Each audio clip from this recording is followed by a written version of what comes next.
So I mean, we'll do this for a little bit, and then we'll try and move on best we can in the wake of this terrible tragedy. But I have to say, given the unbelievable amount of feedback yesterday, mostly in defense of Steve, a lot were critical of me, which is I'll react to in a second. Like it is a great thing. There's nothing that I fear more than apathy. You know, if people just shrugged their shoulders yesterday and ignored this, then that would be a really bad sign for the show. And when the show gets bigger and bigger, like it's getting, and more people get interested, and I think there's extremes on each side, and we'll get to that too, because I want to answer some questions here for the first segment or whatever the hell we do here. Excuse me. Ooh, I think I puked a little bit there. Before we get to all the other stuff, that to me is a great sign. We'll answer stuff, but I think that's fantastic. I saw it yesterday. I took Harry to a high school basketball game last night, state tournament, Billerica versus Somerville in Billerica, the town where I lived until I was 10. And a couple people came up to me, and one guy was like pissed off, and I was like, this is okay. Another guy just came up to me and introduced me. He's like, just so you know, I'm the guy who sent you the Cullen PTSD audio. Wow. He just kind of walked away. I was like, this guy's a hero. Sir, come back. Yeah, Please. I was like, what are you doing? And for some people, who hate Steve had his day of Cullen reckoning yesterday. Menners and the early Kirk Min guy are like we were against Kevin Cullen. Didn't seem like that though. Did not have that feel that Menners won yesterday. No, but he hates the guy. I respect the hate. I got no problem with it. But what's I don't know. Matt's here obviously for the next 3 days. As Steve sits out for his suspension. So, I don't know. We can go. Is there any questions that linger from yesterday? What are the questions you guys heard overwhelmingly yesterday? Let's try and answer a few of them because I've got a whole bunch that I kept getting hammered with that I'm happy to try and answer. Well, I guess the one that I got the most is that I should have, Steve was taking my suspension, essentially. Oh, well, that's not true. That's definitely not true.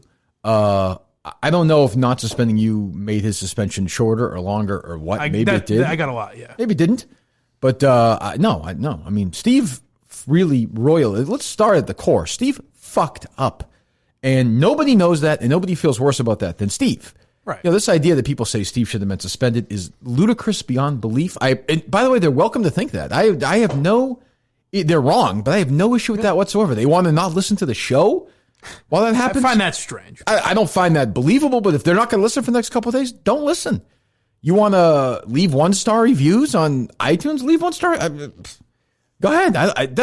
That doesn't matter to me because I know I'm right. The one thing I did that may not have been right was maybe I should have fired you and I should have fired Steve. If I'm being realistic, both of you guys are being closer to being fired than not. So, right.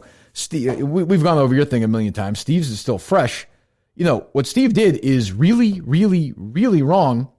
And he's the first guy who will tell you that. And the first guy who knows he fucked up. He's not angry. I mean, maybe he'll come in here on Friday if he comes back on Friday and is worked up about it. But he knows he fucked up. You can't do what he did. Yeah. If people say, oh, you never talk about your wife. Well, I mean, I don't even know how that.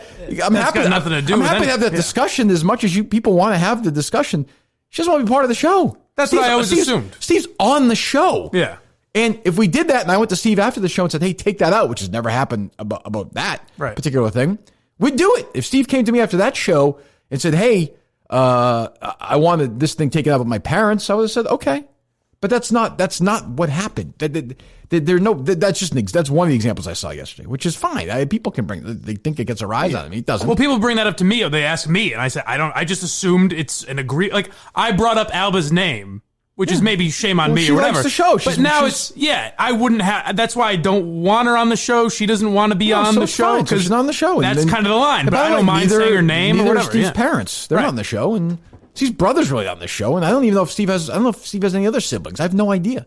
You have a brother, right? I do. We've never discussed your brother. No. We discuss my brothers. They like to be part of the show. Right. That's how it works. That's how there are people in my life who don't want to be part of the show. They'd rather just be left alone. And that's, to me, pretty damn fair. They've been through enough in their lives. They've been through enough that they don't want to be dragged into the show. I would never drag anybody into the show who, unless you're a fucking Shirley or a Bob or a Kevin, who go after us. Public figure. Then we drag you, right. That's life of being a public figure. But if you're a private figure like Steve, I didn't mention anything about Steve's parents yesterday because I don't fucking care. Steve doesn't want to talk about it, so we don't talk about it. But, Steve went in after and did it. He violated, it's a no-no. I mean, that's a no-brainer. Like, I could have fired him for that easily. I didn't want to because he does a great job. My question would be, so I guess my argument yesterday was that Steve learned his lesson. Like, this happened in June, so I think he's already changed. So what does a suspension even do? Because I think Steve already knows he fucked up. Why is anybody suspended for anything if they know they fucked up? I guess so. Do you think people who go to jail know that they fucked up? Right. But there's not a set there's a law here. That says, there's a law here. Right. A law here is you don't fuck with the content when it's my content. Right. I was surprised no one really gave a shit about that. Yeah, I was kind of surprised because they like their show. They're mad because their show they like is being broken up for a couple of days. Sure. And they're really upset about it, and that's how they get upset about it, and that's okay. I don't fault them for that. If I listened to Howard Stern, I always use my example in 1997, and he suspended Baba Booey for 3 days because of this, I would have been pissed at Howard Stern. I would have understood why he did it, but I would have been pissed because it would have taken away part of the show, or Jackie, or Artie, because it's part of the show that I like. Sure. That's part of the dynamic. The people like the three of us together. It's their favorite. It's not just their favorite show. It's the only show they listen to. Right. It's 3 hours of their day. And yesterday, it was 30 minutes of their day. Yeah. And they were pissed about that. And to that, I would say, again, so we do 30 minutes. I suspend Steve. And I'm not going to say, all right, Steve, let's play that Jim Florentine call to Felger Mass. It just is nonsensical. It's stupid. It would have felt weird. I wasn't going to do it. And I didn't really feel like doing the rest of the show after that. I was done. But I have no issues, none. I mean, it frustrates me. It triggers me. But I intellectually don't have an issue with any Minifan yesterday who was pissed off. I think that's great. I think it's okay to be pissed off. It's okay to be pissed off at me. It's okay to disagree. I think you're wrong. I think you're completely nuts. I think, Steve should be thankful I didn't fire him if I'm being totally honest here. And they're not going to like hearing that. That's okay too. And I also know down deep that if I left and Steve did the show with you and they brought somebody else in to replace me, what happened yesterday be a lot better. Would be an eyelash compared to it'd be a fucking story on a skyscraper compared to what would happen if Barstool was like, yeah, Kirk's too controversial. Let's bring somebody in with Steve and Mike. And you guys stayed? Yeah. Imagine what that would be like. So I mean, and people are gonna, what they're gonna say about today's show? Today's show could be the best show ever. They're gonna say they hate it. Tomorrow's show, they're gonna say they hate it a little less. And by Thursday, they're going to say, oh, we kind of like this show. I like Matt. He's actually pretty good. And then Steve will come back. And everyone will be happy. And the next time Matt's on, people like Matt. Yeah. I've done this 50,000 times, right? Where, oh, I don't want to work, geez, I hate the show when Kirk doesn't talk sports. Oh, I hate when Alex Reamer's on. Oh, I hate when Trendy's on. Oh, I hate when Gary's on. I hate when Jerry does this. I hate when Kirk does this. And then I go away. Oh, I miss him. I bring back. Oh, I hate him again. Oh, I hate that's natural human reaction as a listener. Yeah. I'll be very clear to the listeners who aren't listening today, who are listening right now. I understand where you're coming from. I've been there. I also know that you're not going to not listen. That's okay too. But it's okay to say, it's okay to rip your fucking, show your chest, fucking show your muscles and say, fuck you, I'm not going to listen to the show. I'm really okay with that. That's how I would have reacted as well, I'm sure. But, one of the primary reasons, and maybe I didn't mention this yesterday, why I hated working at EI is because they would go and scrub the audio without telling me. Now that was done to protect themselves, they thought foolishly, from Murchison. Right. Steve did it to protect himself from, I guess, his brother or his parents. I don't really know, or maybe he was embarrassed. I don't know. And as I said yesterday, I understand and I sympathize. But it was wrong. And when you do something wrong and I'm the boss, I have to deal a punishment. I didn't do a great job of that a few weeks ago. I was wrong. So when people say to me, well, how can you, it's wrong to suspend Steve when you suspend Mike. And I say, well, did Steve do something wrong? They say, yes. Was I wrong not to suspend Mike? Yes. So my line of thinking then should be to continue to do the wrong thing and not suspend Steve because I did the wrong thing before. Like at what point do I try and correct prior mistakes, which was a mistake? I was inconsistent about that and I'm acknowledging it. And I also would say, and it's okay to, again, disagree all you want, line up the shows in the world who would have the discussion that we had yesterday and today, and say when the show's over, hey, do a show with the other guys and talk about it some more. Mm-hmm. That's what we do. We talk about stuff like this. It's just, it's interesting to watch passionate fans react to something. I think it's great. Doesn't mean it doesn't frustrate me. Of course it frustrates me, but that's okay that it frustrates me. It was a hard decision, and I love Steve, and Steve's not going anywhere. Steve doesn't want to go anywhere. No one seemed more accepting of it than Steve. Like, Steve knew he fucked up. He kind of figured that might be something that could happen, and he seemed like he took it on the chin, and he moved on. Yeah, I mean, I don't know. I don't know what, because I saw you mention at the start of your show last night about social media, how you're taking a beating, and it's kind of like, I don't mind. A year ago, I would have been doing the Cullen thing where I respond to everyone. Yeah, fuck you. No, that's not what happened. But luckily, I've learned that you're not going to change anyone's mind. You can't argue with everyone that you disagree with. And they're also not wrong. But even if they're wrong, they're not wrong because they're consumers. It's their opinion, and they care. They care so much. Like I started getting that way yesterday. I jumped on Discord for a little bit just to have a discuss. Honestly, just to hear what people had to say. Yeah. And I feel like that too sometimes where I want to say, what the fuck, you don't understand. Did you get like that at all on there where you're arguing with people? Yeah, sure, but not like that. But just sort of like, no, I disagree. But then I thought about it more and more over the weekend, even like when it started semi-broke Sunday. And I was like, this is the fucking greatest thing ever that people care this much. What a wonderful thing to have a show where people care this much when you suspend somebody who on their own is the most boring fucking person on the earth. We were talking about Steve Robinson. He was a drip. I mean, honestly, but we love him because he's such a great part of the show. And you're right, because he's become so open to what this show is. Yes. He's become a character, not a character, but you know what I mean. Yeah. Somebody on the show who people, really, really like. Like, we were in Madawaska and he ripped his shirt off and showed his tattoo. The fucking place went crazy because they love him. They love him. And part of Steve's persona, ironically, is this liar thing. And, he did lie to me and he didn't lie to me, but I understand. Like, I left our show yesterday, a half-hour thing, whatever it was, thinking, I thought, boy, we handled this pretty good. Like, you never know what the reactions would be. I knew people were going to be mad that I suspended them. I thought there would be more bad about the half hour. They were. Well, we'll get to that too. But we did. But I walked away thinking, geez, we talked about it. I had no desire.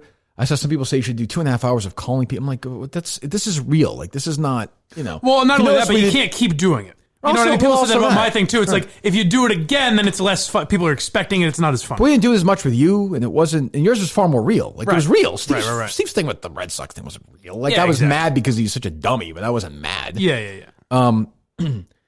But, it's like the half hour. I mean, I just had no desire to a 3 hour thing. Yeah, I think a lot of people wanted, like, if we're going to do that, have an hour and a half of beating up Steve, like play the audio that was missing or whatever. In a perfect world, I would be fine if maybe we'll hear from Matt in a second. But like, if somebody rip roaring disagree with me, great. I in my perfect world, last night, Mike and the Minifans, I would have loved to have seen Menners or somebody in there or somebody who was like, fuck Kirk. I'm boycotting the show. That'd be great because Menners couldn't do it, and I didn't know who of the regulars disagreed with you. Yeah, but maybe if you decide just sort of away from the group thing. And I love all those guys, but it's kind of like maybe there's somebody in there because there was a whole lot of fuck Kirk, fuck this. Yeah, I'm leaving. I'm just leaving the show for 3 days, which I thought was hilarious. Like how mad can I be if somebody's so loyal to a character on the show that they're willing to leave, at least say. They're going to leave their favorite show. Think about it. They love somebody who's not the biggest part of the show so much that they're going to leave the show that they love that much. If it's true, it's great. I think it's great. What are you going to do? I mean, it's funny. The whole fucking thing is funny to me. The good news is Menners and Andy Mayo will be on Saturday. So they will? We'll have a couple of characters on that. Okay. Yes. Andy Mayo is a little, he's getting a little big for his So I asked him, I ask a couple backups usually, especially when it's that short notice. Right. And I asked him, and then before he responded, said, never mind, we're all good. And then he gets mad because I bumped him. And he goes, am I going to be on Saturday or what? Give me a confirmation. He's one of these guys who I think wants credit for being a Minifan. Like, you either... Seems like a nice guy. I don't know. You either like the show and want to promote and help out, and that's great and we love you, or you're out there to sort of become, like a Kelleher or a Cynthia Dill. Yeah. And you got to choose which camp you're in because I can smell you a mile away. And if you're in that camp, believe me, it'll get cold fast. Like, because you're not that, whoever you are, you're not as interesting as we are. You're not as interesting as I am. So, you can have your little circle of that world, but that goes away too. We're not, Cynthia Dill's shouting into darkness at this point. I wouldn't have thought it until you said that name. She wouldn't have come to my mind Right. as someone. Rich Kelleher is shouting in the darkness right now. That's just the way. That's the way it goes. And if you're in and you're authentic, that's great. And and by the way, I can't get mad. These fans who are, when they're as passionate as they are, and they sell out the Wilbur in 9 minutes, and we could have sold out 4 shows in 20 minutes, or they buy this merchandise, or they shut down these websites, or they Smith's Cheese, or Milton's, or we know all the examples. It's endless. Or they go after these people. When they show that same passion against me, when I do something they don't like, I can't sit there and be like, well, what the fuck is this about? Yeah. I understand that they're mad, so I think it's in an odd way, it's kind of nice to see, because you always hear, like, whenever KFC or whatever brings that, it's always like, oh, they just blindly agree with you, but it's not true. I also can't sit there and be like, hey, you got to think, you got to challenge, you got to doubt, you got to do that, and then they're always like, yes, sir, yes. Like that's we joke around about it, and I think they obviously are fans of mine. They listen to the show every day. Sure. That's great, but I could do things where they're like, that's a fucking stupid thing to do, or I disagree with that. By the way, I think they're 1,000% wrong. And by the way, there are people who think that I did the right thing, and I happen to think they're right on this one. Yeah, you just hear less from them. Well, sure, but I mean, I think the majority of people on this one also like Steve and feel bad for him. And Steve did a good job yesterday. He wasn't fucking stupid about it, but he was also being, I think, genuine. He was like, yeah, well, I fucked up. Yeah, so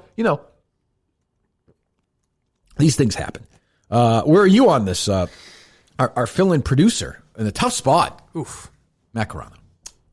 Hello there. No, I think forget it. He lied. Can we call Steve back? He lied. Actually, and the thing so I have a lot of respect for Steve. I really think in general, the whole Steve's a liar meme is one thing. It's funny, whatever. But I do think that he has a lot of integrity and he's a good character guy. So, and I think he'd be the first he did yesterday, he'd be the first to admit that what he did was fucking wrong. He lied. It was wrong. Now, seeing some of the fans try to justify what he did by trying to protect his family is stupid. He wasn't trying to do that at all. He was trying to protect himself from a tough conversation with you. And we already had the conversation, though. No, I know, but the conversation of, hey, can we scrub this? Well, that was that would have been potentially. So tough. I'm going to forget, Matt. The only thing that Steve did to piss me off a little bit more, I thought about yesterday was I think he's totally lying about saying he never thought about it again after. But I will say in that spot. That's like an unwinnable answer for him. It's a tough one. I thought about it every day. Yeah, why do you ask? You literally can't win there.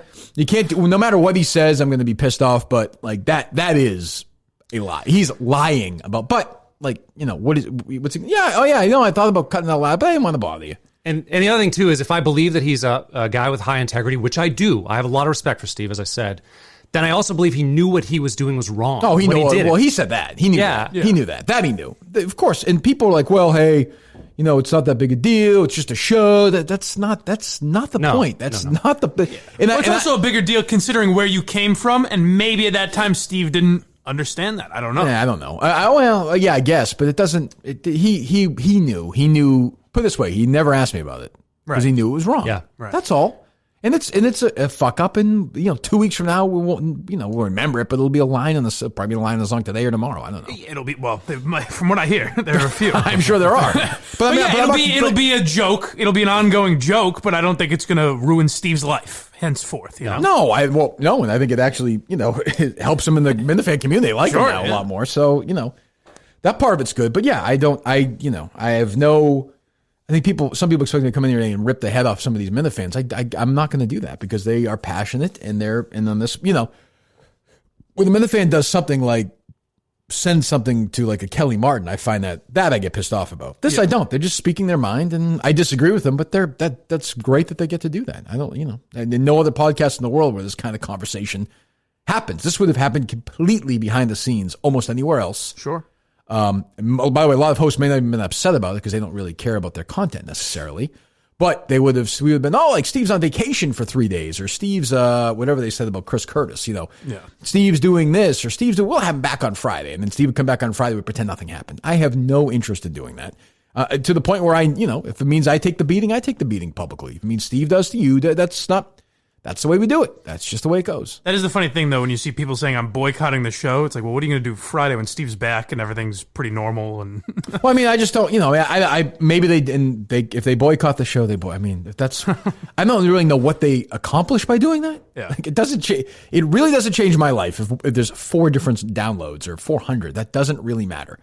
And if it's that important to you, if you have that much integrity, leave the show. Don't listen at all then.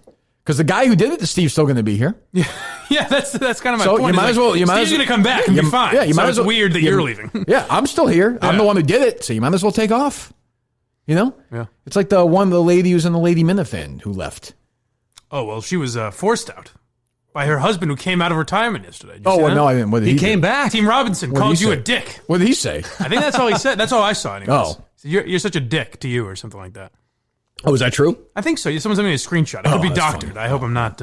Good for him. Yeah. So I mean, this is the guy who went to Madawaska. Yeah. He and his wife were drugged out of their brains in Madawaska. Yeah, they were. They seemed. He's a loser. Total loser. But that's fine. But that's okay. He can call me a dick. But I mean, he is a fucking loser. He's a nice guy. Right? He's really not. He's not. It's okay. But that's okay. We have people who aren't nice guys who are nice guys. He could think that, and he'll come. I'm pretty sure he'll be back. Maybe they'll go maybe and listen to the other shows, and they'll come back. He's the kind of guy that he was a you... Robba fan, though. He was a Howie Carr guy. He was a Howie Carr. He was the kind of guy that sends you very nasty direct messages instead of doing that to you? instead of doing the hate for in what? public. Because you were for Steve or something? I'm not sure. No, this was before. This was after really? ayahuasca. Yeah. I don't know. Well, good for them. Who cares? Good luck to them going forward. Who cares?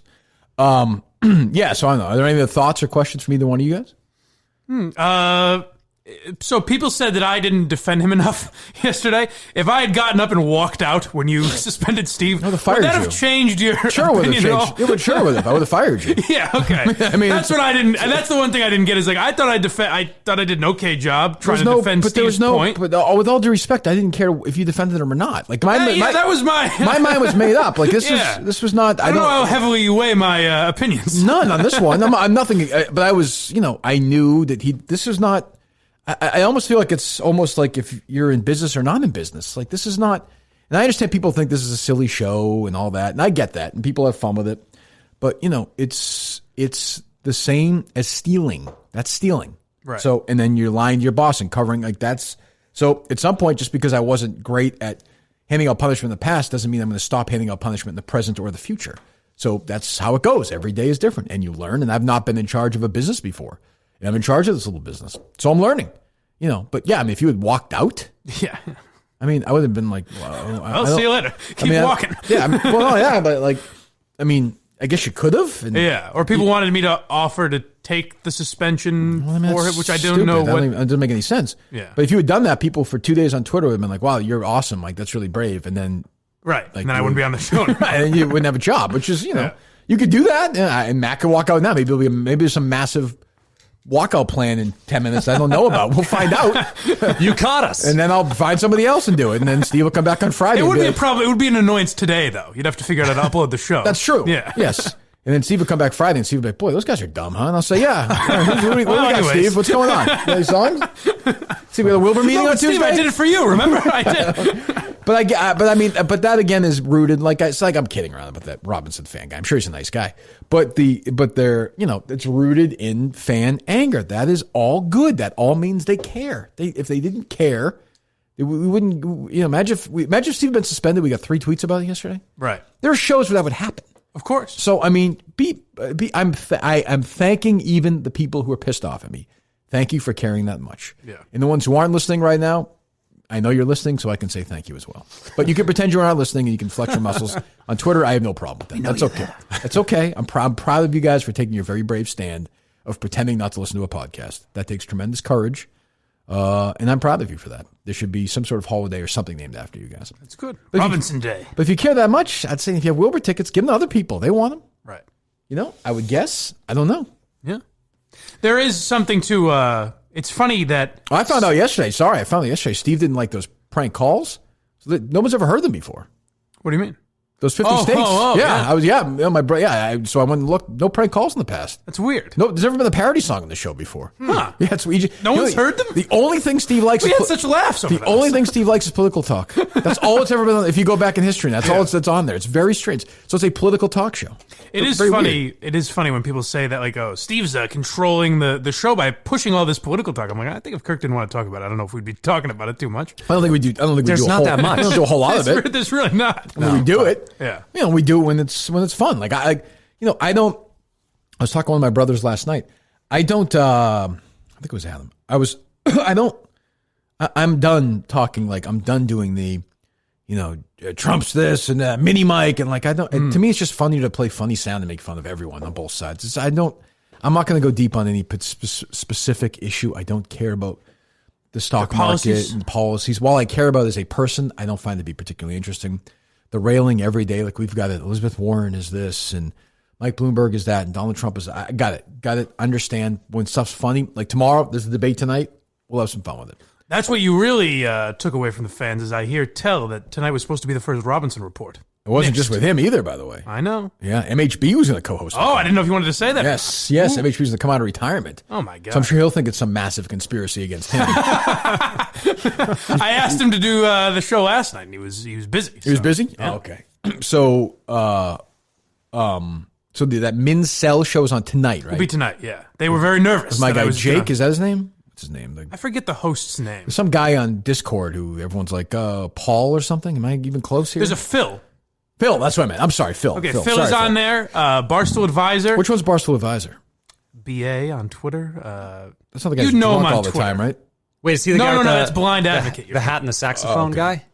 I don't know. I don't know. So they're doing. You know if you saw him on Twitter. All right, that's on tonight. Yes. All right, good. Well, that's good. Yeah, and I listened to it. It's a little long. You said it's like almost an hour? Yeah. Well, first one you learn your Yeah, and there's some stuff, like they introduce themselves, like that'll be out next week, I assume, obviously. So yeah. Will they could do without. I would advise Will just produces. Let me for a moment. Well, first I'll do Milton's, and then I'll fire Steve's intern. That's okay. All right. To get people even more upset. Hopefully he'll be 600 pounds by the end of the week.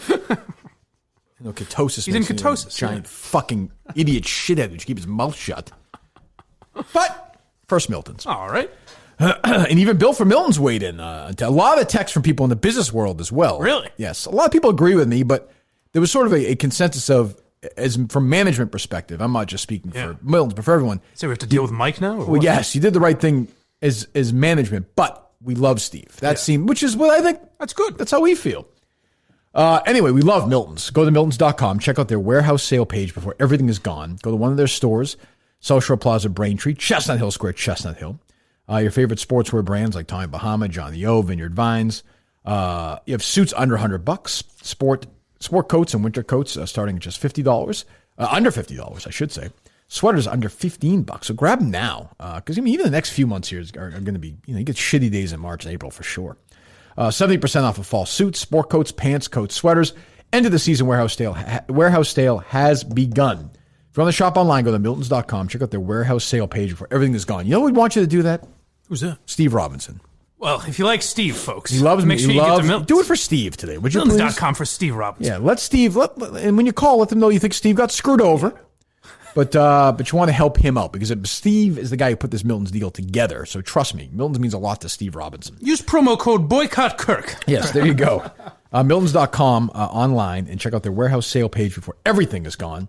South Shore Plaza, Braintree, Chestnut Hill Square, Chestnut Hill, or online at Miltons.com. What is this idiot intern doing? What was last night? He's like weighing in on stuff and said that people reached out to him for shut the fuck up. Yeah, so I didn't get all the details, but Jesus, he said that they actually came to me first with the info about Steve cutting audio. Great. And so he buried it? Why are you telling us this? He told you that, or no? I guess he said it on Discord or something. Yeah, he's like, just shut up. Yeah, fucking everyone.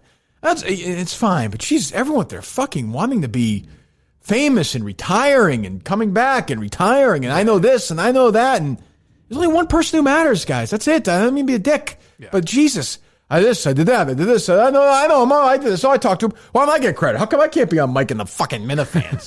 Fuck, gonna be on that shit show. Or hey, I'm a fucking intern. Hey, what the fuck? Jesus Christ. Sometimes I just want to say, and I'm the one who says the audience is the fourth part of the show, so I guess you got to deal with it sometimes. That's the way it is, Matt. Get used to it. That's going to be the sound. That's going to be the sound. Am I going to have to go out there? Right? Well, a real producer will go out there. Some haven't in the past. Some just go. Actually, what you're doing, Matt? Look at the windows. That's fine. It seems to be. Why is that always the instinct? Goes from Cullen to Steve to. I want to see what it is so I can go get him. Did Cullen weigh in on this or no? I didn't see him. Not that I heard. No. It's a classy move. A president doesn't talk during another president's administration. I'm guessing there were a few DMs like I don't want to. I'm not in that world anymore, but I would say Kirk probably did the right thing. And I got over the line a little bit. I get it though. I understand. But I don't want to get it. Listen, if I were Steve, I wouldn't want to be suspended either. But both sides. But I got both sides. I got both sides. But that's a perfect example. The show that he's on now, they don't discuss like our thing. They don't discuss it. So most shows are like that, where they just we'll sweep it under the rug and talk about Mike Bloomberg. I do think there's also something too, though, because I was in here the days after my thing, and I was uncomfortable the whole week, and we played songs about it, and I was uncomfortable and all that. Do you think there's something to Steve being in here and having to take that beating every day rather than being? But eventually, you got to treat it like it's a real job. Sometimes, right? He fucked up. I mean, sure, he feels bad enough. Like he's not, But in a way, I almost feel like that is treating like the punishments are different. Just because it is a real job, the punishment can be different. You know what I mean? Like beating him up on air might be worse than having him sit home. Maybe, but maybe. But I feel like he's. I suppose. But I mean, there'll be songs when he comes back. I would guess. Too. Sure. There's songs today. Of course, a bunch I hear. All right, let's. Musical director has gone through them. I've not heard them. It's nice to have a producer who allow some of these songs to go through. I'm just saying. I don't mean to knock the former producer. Nice to finally get some songs that make fun of Steve. We haven't had any. Yeah, really. He's been really let off the hook. Want to hear one? Sure. That's kind of what I meant. Oh. Steve scrubbed the podcast. Okay, yeah, well. Now he's got to face the penalty. Steve scrubbed the podcast.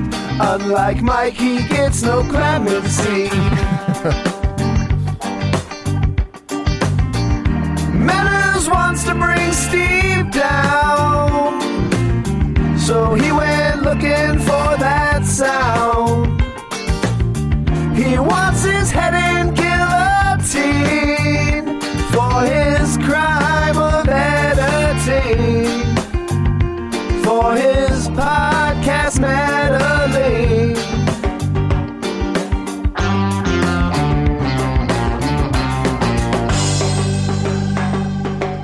Steve scrubbed the podcast, so from the show he has withdrawn. Steve scrubbed the podcast. Time to work on the next Babylon. All right, that's a good one. Brother Ben hates to see his little brother's honesty. So on a mission Steve must go to cut sound and hope Kirk won't know. But we all know it is Kirk's show.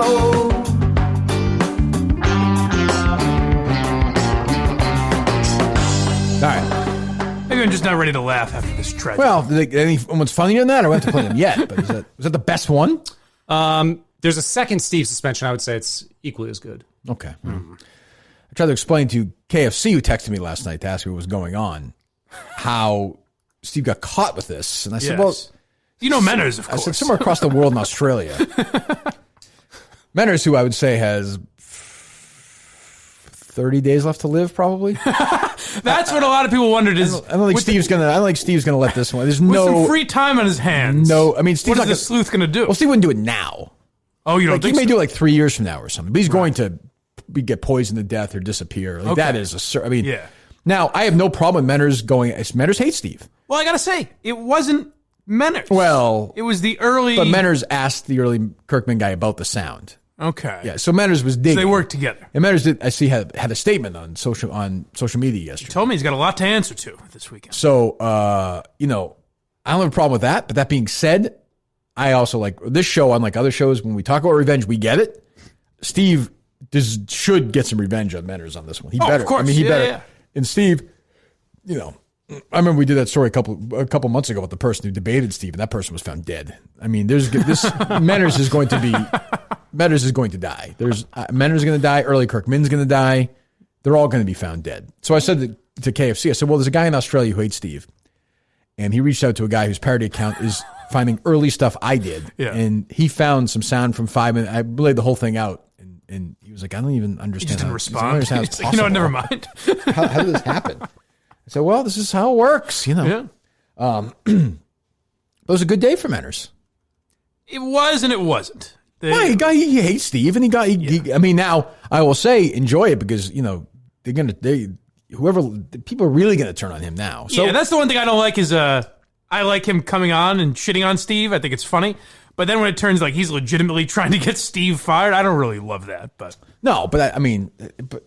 also as a fan of the show, if I was still just a listener, then I would have tweeted. I would have been, hey, what's this 5 minutes doing missing? You know what I mean? Oh, I'm for sure, real fair. Yeah, absolutely, real. But he does. God, he does hate Steve. I'm not really sure why. He really does. He's. I listened to your podcast to the show, and he just hates him. Yeah, there's not really a great explanation. It must come down stuff, to Steve didn't play something once or something. Has to be something. It's got to like be that because it does nothing else makes sense. Like Steve is hateable in some ways, but he's not actually a hateable person. No, not that hateable. By the way, if I just fired Steve after not even brought him in on Monday, what a great last show that would have been for him. That Friday show though, with that's the true. Over Kanorado, that would have been incredible. Out on top. And the mayor of Kanorado gets a win here too because she gets a break until Friday at least. I would think. Yeah. Steve wants to get back into that. Does this? We're definitely going now. Okay. Yeah, that's what I was going to ask. That's in addition to the suspension. Steve Kanorado. Yes. Here we come. Do we even listen to the other pitches then? Sure, we'll listen to them. We've got a bunch. We'll listen to them. I don't know if we'll listen to them now, the next couple of days. I don't know if that's... that feels like a Steve... Steve has to be... Well, I would feel bad doing that without Steve. I'm happy to play songs making fun of him and everything, but that seems to be a little strange. Right. Did you see, by the way, she blocked me on Twitter, so I can't... Now I want to look it up. I can't get it. Did you see Jamel Hill was calling ESPN racist for that terrible high noon show with Bomani Jones and... Pablo Torre? It got canceled. Yeah. There's a weird reason why it got canceled. What is that? No one's watching it. Oh, well, why would that matter? The ratings, what does that have to do the with ratings anything? are awful. I think they were brought on the show in large part to check off some diversity boxes, I would say. Yeah. Because Bombani Jones has never gotten a rating in his life. He had the lowest rated show in the history of ESPN radio, which is an incredible statistic if you really think about it. So they gave him a TV show at one point, failed. He went on with Le Batard, failed. So they said, let's put him on another guy who's never drawn a rating in his life. Doesn't get any ratings. They give him a couple of years. They get rid of him for a while, right? Yeah, probably. I mean, I was told EI, I remember when it debuted. And Jamel Hill said, oh, I wonder what's interesting. I wonder what these guys have in common when they got... What fucking world are you living in? The ESPN is bent over backwards to be liberal shitheads. They put these shows on that have killed the fucking network. I would also say Jamel Hill and Michael Smith got that show to maybe check off some boxes as well. I think it helped them, for sure. I mean, and nobody watched that show. And by the way, it's nothing to do with the color of their skin. Michael Wilbon is black, and he's part of the most successful 20-something years. in the history of the network. If you're good, then that works. Stephen A. Smith's the biggest personality they have. Absolutely. I'm trying to think of a broadcast. I would say I find Charles Barkley to be more interesting than Doug Collins, slightly, for example. Yes. So it doesn't matter. Just be entertaining. They weren't.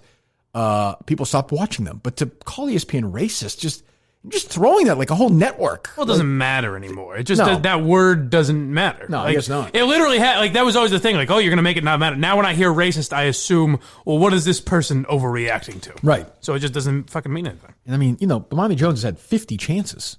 50. So I mean, I just saw that, it made me laugh. But that great radio show you called into. I called into that. Wait, early prank calls. Yes. Thank you, Mike. Speaking of prank calls, we didn't get a chance to do this yesterday. That's right. The Felger Maz show in Boston is the number one show in Boston. Yeah. I would say not just sports. It's the number one, I would say, show among men in the city of Boston. I think so, yeah. It's just been the conversation dry. I'm always amazed. We'll play this clip. We've played other clips before. The show is, if you're from out of the market, it's this guy, Michael Felger, who's sort of the alpha of the show for sure. Tony Maserati's sort of his boob sidekick. And then they have a gentleman on there who's like the flash guy. And he's sort of, I'm not familiar with his work. No. Really? I don't know if he's political in nature. Or, Yeah, he doesn't really do any production. Yeah, I know. I or don't know if anything. he's an impression guy or not. I guess No. his name is Jim Murray. Yeah. He's part of the show as well. He's not the kind of guy who's going to clip something during their show. He's not particularly funny or anything. Send it He to our doesn't do- producer.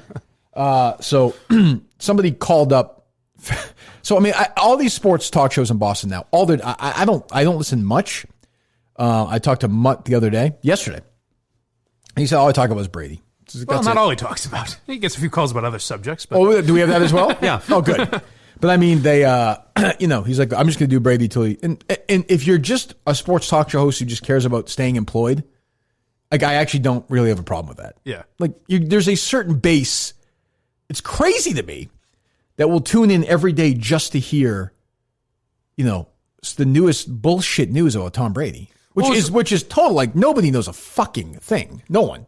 What's more strange to me is that Felger and Maz are kind of formulaic in that the first 2 hours they kind of do these subjects, and the second 2 hours they kind of repeat them. I don't know if that's every day, but it happens sometimes. Sure. And I was like, but you gotta remember, whether it's Opie and Anthony or your show or whatever, I would listen to 4 hours of that show. So I was always mystified that, like, do people listen to 4 hours of this? I would be told all the time by these guys, program directors, whether it was Jason Wolf, Kevin Graham, even Joe Zarbano, or Phil Zachary's, like, you should always reset because people just got in the car. Yeah, they only listen for 15 minutes. Like, well, I don't care if they, but they would say that more people listen to us. I think at one point our average listener was like 40 minutes or something, which is, trust me, unbelievable. But my thing was, well, if it's boring, I'm not going to reset and be boring. Like, we'll talk, and I'm sorry if people miss out in the conversation. If they jump in the middle of it, But not only that, isn't it good to make people miss it? If people are like, oh, fuck, I missed it tomorrow, I have to listen to the full hour. Now, like, look, I mean, if the day Jimmy Garoppolo got traded, right, you're going to reset that 3 or 4. That's just, that as your sports talk shows, that's part of your job. Yeah. Like, you're not going to that day get into this weird side story about what movie Jerry, some stupid thing. Like, there are days where you need to That's do all that. people want to talk about. It's a story for 10 or 15 minutes and people get in the car and da. I have no problem with that if you're hosting a sports talk show.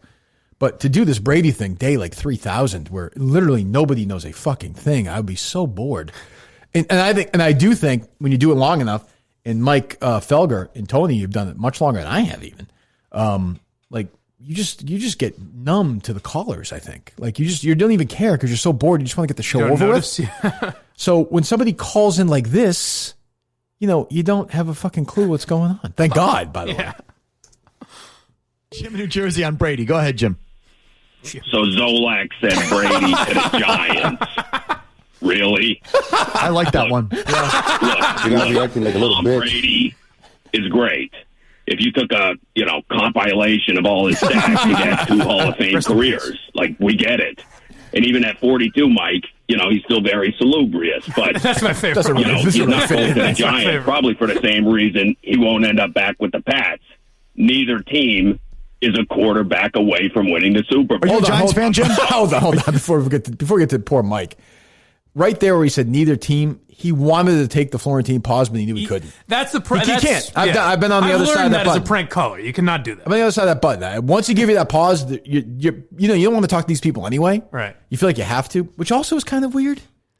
Like, I've never really understood that part of it either. I didn't take a lot of calls. No. Like, I've never understood. Now we have to hear from this guy in this car thinking this thing is so strange and such a small part of the listening audience.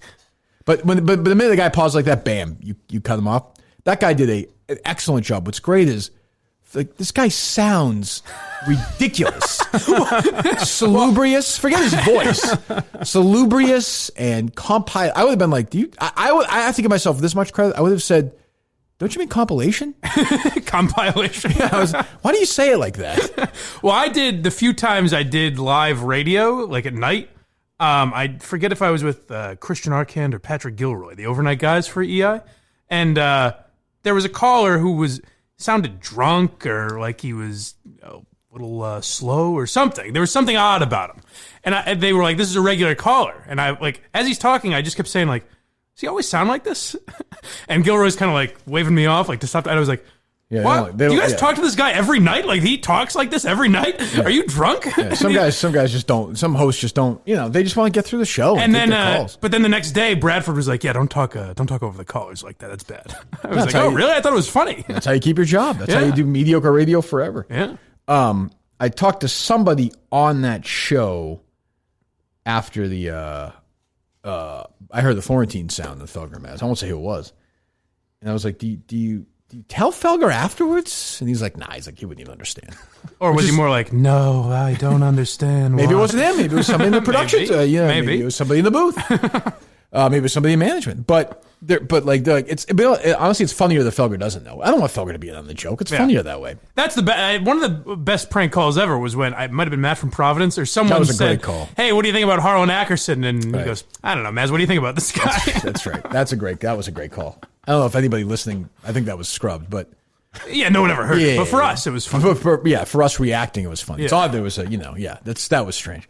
But fucking Felger, Jesus. Yeah, you're a Giants fan. Like, who cares a fuck? He is salubrious. You're correct. I probably said this before too. My favorite thing, I used to mock it all the time, and I'm sure early Kirkman will find sound of me doing it. The old, when you're by yourself, be right before the break. We'll get to Charlie, Jim, Andy, Lou, and Ron after the break. And like the people in the car being like, "Oh, good, they're gonna get to Ron after the break." Lou is on the line? I was gonna change from these commercials I've heard 50 million fucking times to some music or a podcast. But you know what? It sounds like Ron's got a Brady take. I'm not going anywhere. I'm doing it. And that's just to show that you have callers. No, right? no. It's absolutely not. It is to tell those callers, do not fucking hang up over these fights. You're all I've got. Please. You're gonna I'm get me. begging you. You're gonna get me through the next segment, and then hopefully I get 2 or 3 more. I can string them to the next segment, and then get to the next segment because I could only talk to this producer so much who's fucking sitting there a weekend board op, who's fucking not even paying attention. Yeah. So no, that's all about survival. But if you have 2 co-hosts like they have, who are both successful guys and talented guys, Yeah. the idea of like having they take a tremendous amount of phone calls. I've never that concept I've never understood ever. Maybe they think, listen, it's a formula that works for them. Yeah. But and all these shows do it. You put it.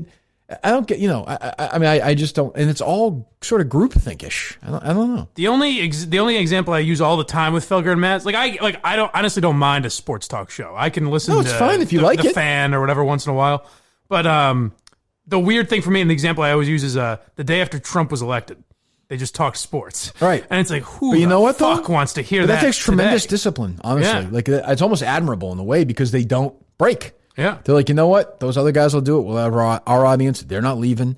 And they've never had, whether you like these shows or not, and they'll run a Felger and Maz and an alternate show against them that's been interesting enough to make them change their ways. No. I think if Jerry and I had been in the afternoon against them, they would have had to have tried to do something, or at least would have had to face some real issues. I always wondered about that because I No, thought 'cause a show mornings are was more more- capable of beating. Like OMF would probably be more capable of beating Toucher and Rich than Felger and Maz. Maybe? I don't know. If you But guys the went to mornings are afternoons. more important from Yeah. a money perspective, so they were never going to move us. Yeah. When I was on the third guy in the morning show, they talked about going in the afternoons a couple of times, like when changes happened. Mm-hmm. But I just never found the right person to do it with, so I didn't do it. I wanted to do it. Like I would have loved that opportunity. Would have been interesting because for not just Felger and Matt, I guess for 30 years. Because before that, it was Ordway for 15 years. Yeah, or you had something one like that. dominant, and there was no competition. Yeah, I don't know if I could be wrong about this, and again, this is pretty limited, but I don't care. I don't know if any afternoon show in Boston, men 25-54, in the last 25, 30 years has been number one except a sports show in a book. Probably not. I mean, I'm sure there's been some random one. Blip, yeah. Or like a classic rock station, but I mean, since Glenn started his run in like 97, 95, whatever it was, 95, I don't even know what it was. Felger beat them and took over. You know what? I don't think that's true. I think there has been a couple, but it's been like classic rock, which is again also weird to me. I was fucking somewhere the other day, the deli or something, and ZLX was on. They played like fucking Steve Miller, and then I'm like, who the fuck is allowing these people to tell them what songs to listen to? It's so crazy to me. Well, WAF did big ratings the other night, I guess. They did? Yeah, I saw. How would they know? Someone tweeted out that AAF did huge ratings for their last day. Huge ratings? You don't know your ratings for 3 weeks. That's what that Boston Radio Watch account tweeted out, and they just said that Joe Zarbano should tell everyone it's EEI's last day. Yeah, well, that's different. Well, I think there's something, too. You'll always pop a big rating for that. Yeah, but yeah. they have no idea. They don't know that. No. I mean, no, this ratings are 3 weeks. I mean, okay. They have some idea of, like, audience engagement and stuff. I'm Yeah, sure. yeah. Of course it did a big rating. I would think it's their last day. Yeah. I guess. I don't know. I don't even. I have no idea. I don't even know. So then we have the second call to the rival sports station, my old employer, Entercom WEI, and my good friend Mike Manansky, who I spoke to in length yesterday. Somebody's bothering him. There were a couple calls yesterday. Lou got one in the afternoon, and then Mud at night. Do you want to start in the afternoon? The Lou's one. It's not great. It's very brief. Yeah, it's short. There's Well, let me hear it. I haven't heard it. So there's 2 parts, so I'll give you part 1 first. Okay. To Ray Allen and see if there's any interest. Sure. No, Patrick. We're not doing Ray Allen. Let's go to Kevin and Quincy. Who wants to talk about Danny Ainge? Go ahead. I don't think he does. Hey, guys. First, Lou, just because I know you're a fan, I just wanted to see if you had any thoughts on Steve's suspension today. On Steve's, I didn't know anything about it. Steve Robinson, 3-day suspension. Oh, I'm sure it's deserved. You get anything on Ainge? Yeah, so... That's part 1. The second part is... The weird thing, though, is before this, I'm always surprised, like, a listener of your show went on and talked Celtics for, like, 6 minutes. Oh, they did? Oh, you have more thoughts on it? Yeah. Well, I got to tell you this. Harry, I probably didn't. Harry's super into basketball now because he's playing it. I watched the last half of that Celtics-Lakers game with him the other day. Whoa. That's the problem, though, because he loves basketball. I want him to love basketball, so I will watch these games with him. It's the first... I'm watching this game like a fucking... I was like, Jesus, Avery Bradley's on the Lakers? Rondo's on the Lakers? I had absolutely no idea. Yeah. I was like, Jesus. How did Harry take the big memorial yesterday? He thought Snoop Dogg was incredible. That's good. He thought I'm glad. Jordan was unbelievable. Well, Jordan made a funny joke. Did he? Oh, yeah. I didn't watch any of it. Said now I'm going to have to face the Jordan crying meme for another 6 years or something Oh, like he that. did? Yeah. He was really fucking crying. Oh, Jesus. Yeah. I'm sure it was very nice. Get over it. Jesus. I'm sure it was very nice. There's a new tragedy. Steve got suspended. Don't That's these true. people know? Oh, shit. Jesus. So we have the second part, is that what you said? Yeah, it just... This is the end of the Lou call. refers to it again. Oh. Wait, let me get it. Take it. You got it.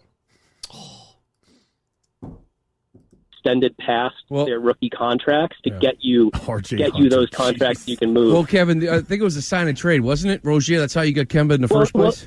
Well, it was, but if Kyrie had stayed, then you wouldn't have needed to. You want Kyrie here? I'm not saying. Listen, Kevin. Honestly, I don't want any part of it, and honestly, because of that, I'm going to suspend you for 3 days.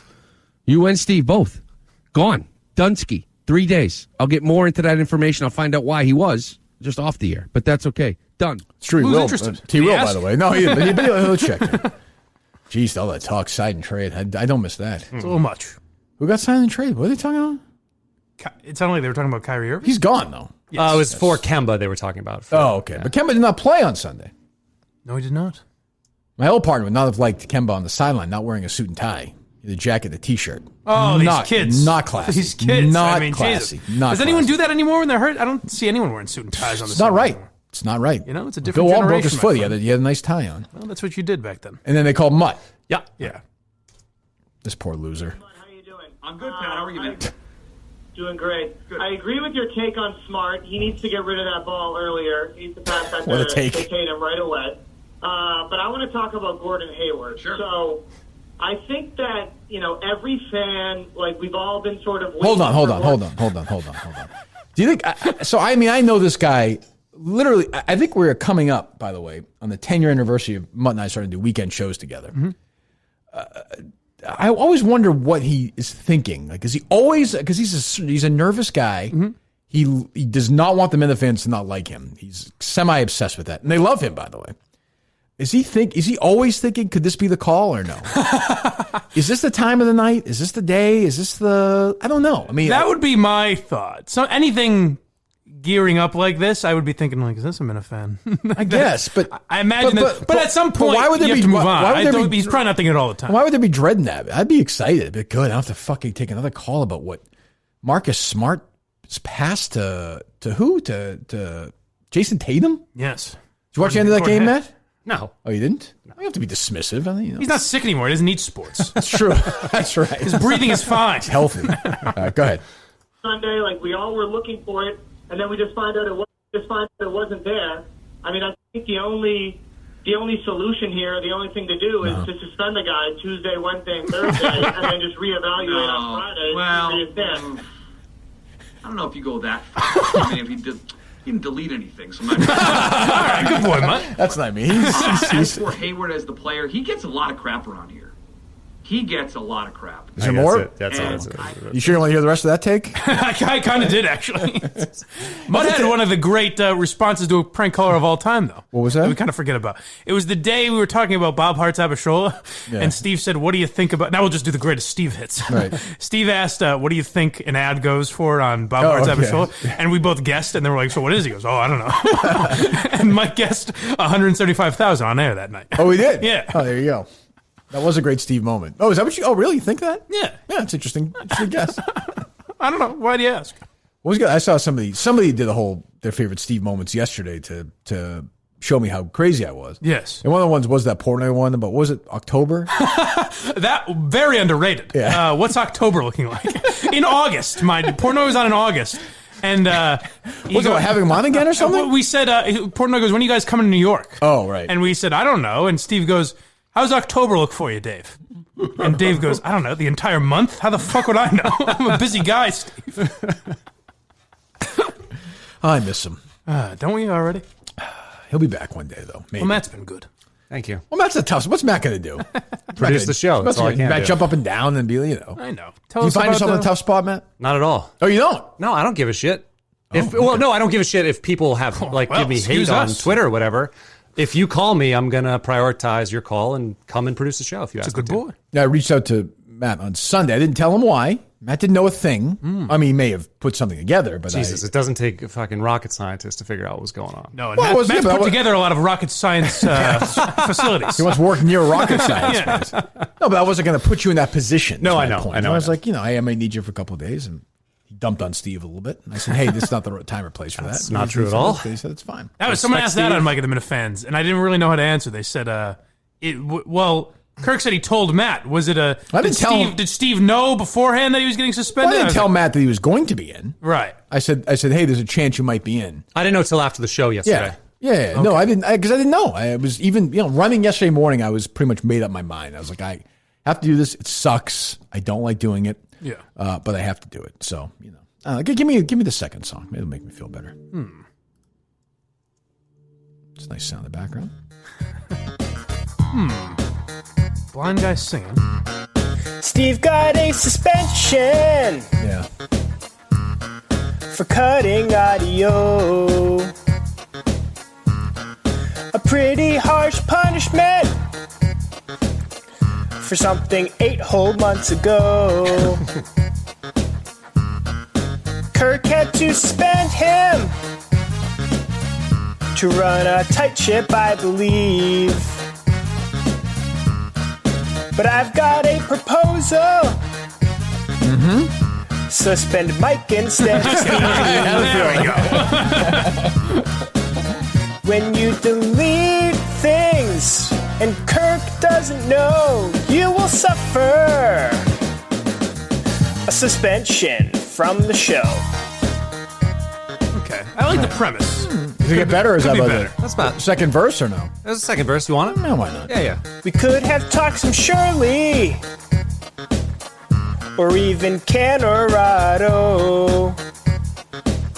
Can't read that. But instead we got just a 30-minute show. Steve will have some time off and only do what he can. But he will probably murder the Australian Minifan. I don't think there's any doubt about that. When you delete things and Kirk doesn't know, Steve will suffer a suspension from the show. All right. Not great. He had a couple good lines in Not there. terrible, though. I would say I like the premise. To the Minifans out there, and I understand a lot of you are upset at me in protesting the show, but At least 4 or 5 people. Well, I'm saying maybe you guys are the ones who want to write songs. Feel free to go with me on this one as well. You know, I have no issue with that. Sure. You know, but yeah, a couple of Steve songs would be good.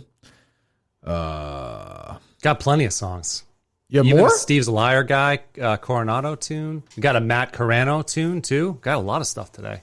All right, we'll get to those in a second. Let me read you this quickly here for a second. I just want to find it because I sent it to myself, which is always to me oh, here it is. Because I actually sent this to myself. Fucked up on a lot of levels. This is Jamel Hill. Fucked up meaning it was fucked up that it happened. Bo and Pablo. Bo is Bomani. Okay. Yeah. Didn't deserve this. They have become in many ways the conscience of ESPN. There's a trend going on there, and if you think for a minute, you'll see it. Which is even worse. Like, just say it. So she suggested look around at all the whites. Right. Yeah. Which, again, I would just say, just say it. There's nothing worse than not saying. You just say they're racist. Right. Or implying it or inferring it is so much worse. But they did honestly, ESPN did their best to make it woke center for years. And whether you want to say it was race or ideology or whatever, they did their best to put the right people in place, and it fucking sucked, and no one watched it. Yeah, and of course, there's nothing to do. Like, there are a million talented people who are black or Stephen A. Smith's the most entertaining person they have on. Yeah, I mean, he's not my favorite, but he's clearly a polarizing figure who brings in an audience.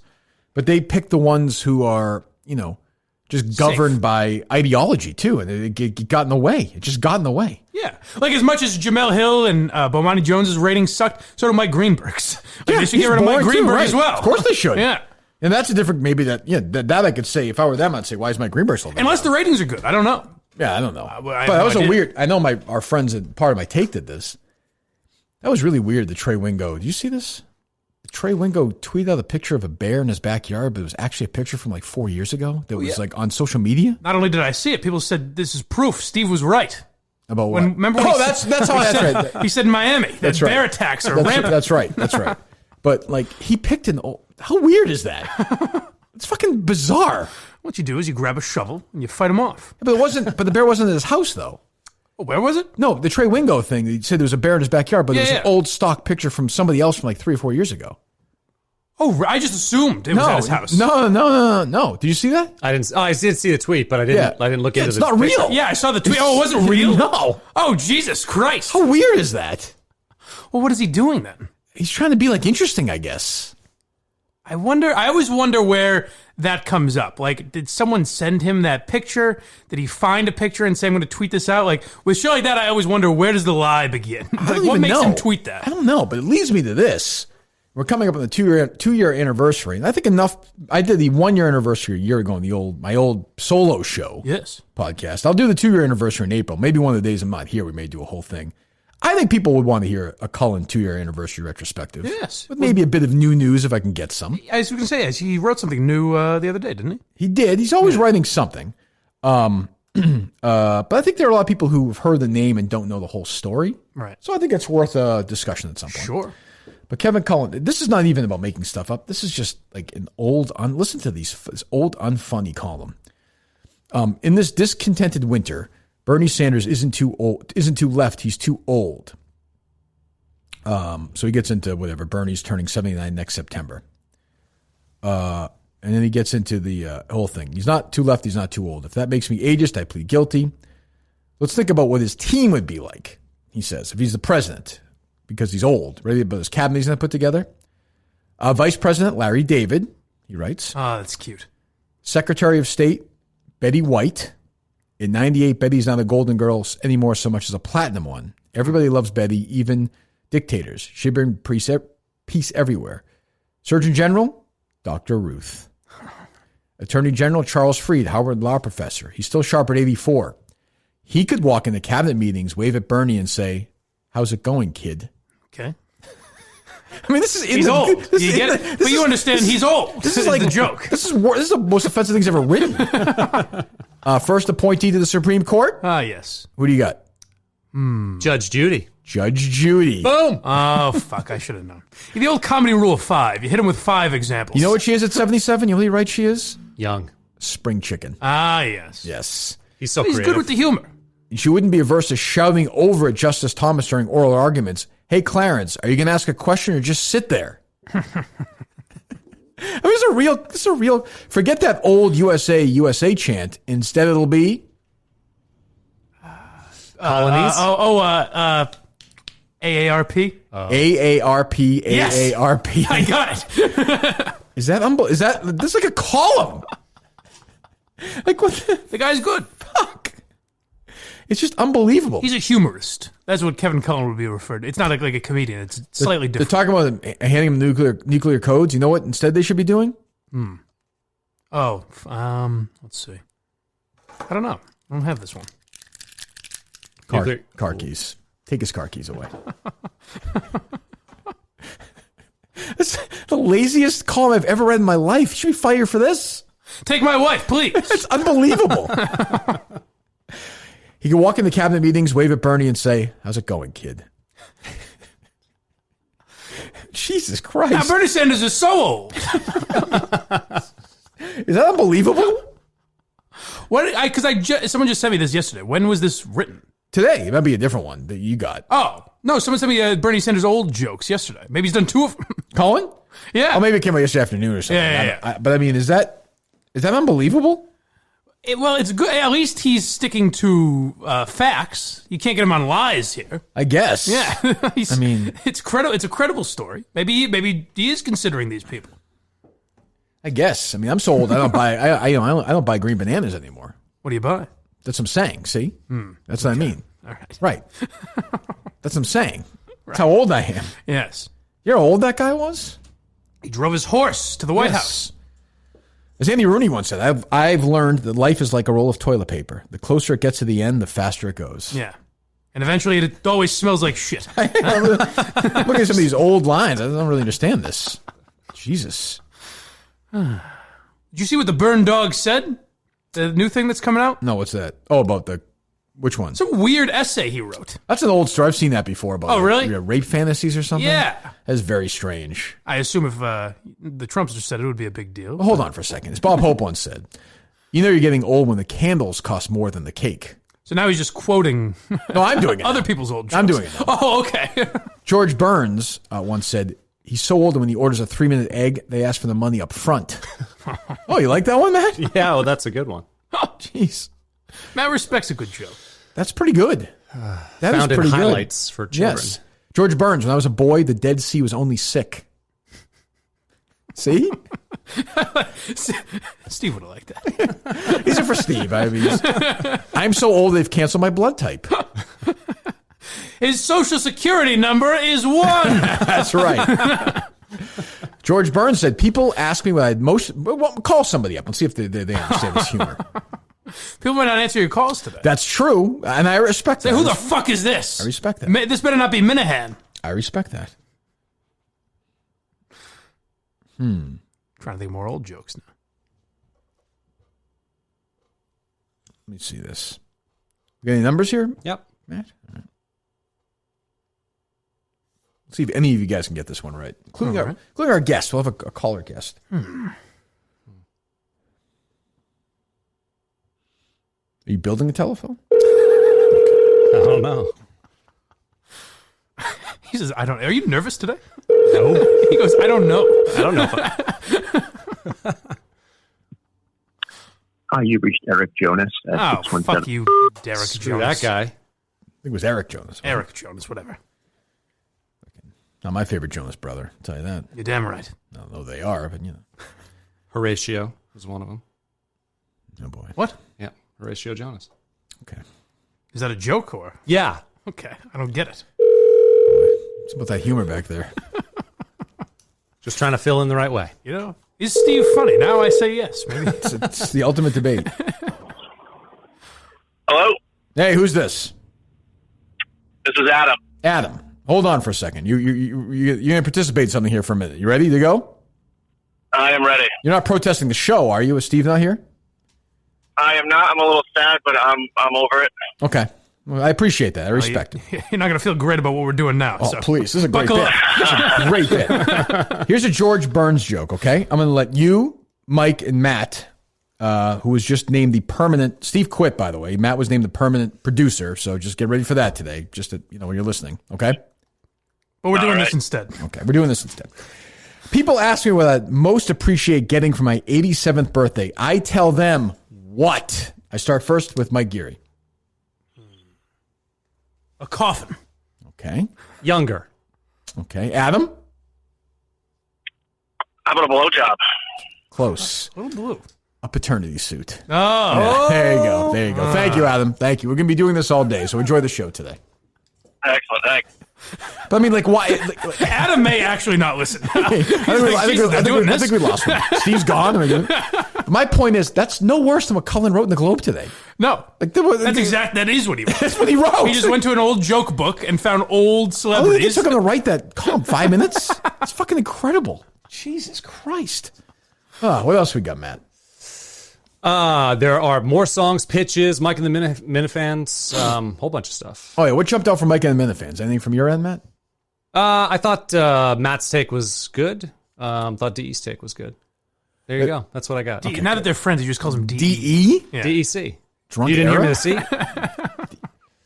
You knew who he meant. I mean, it's mostly the stuff that we've talked about before. Yeah, he lied. He knows he lied. Top-notch production is what kicked me off the first 5 minutes of the show when I couldn't. Oh, yeah. Couldn't hear anybody. It's always good when you're trying to have an actual I know it's discussion difficult to plug your headphones into the jack over there. Who, me? Yeah, you. I'm talking about the Mike and the Minifans show. I apologize. I'm sorry. What the fuck are you talking about? I take that back. You fucking idiot. I thought it was you're the fucking idiot. What are you even talking about? I was making fun of him. What are you making fun of me for? I was making fun of him making fun of you. I got you. I was Boy, the chemistry, baby.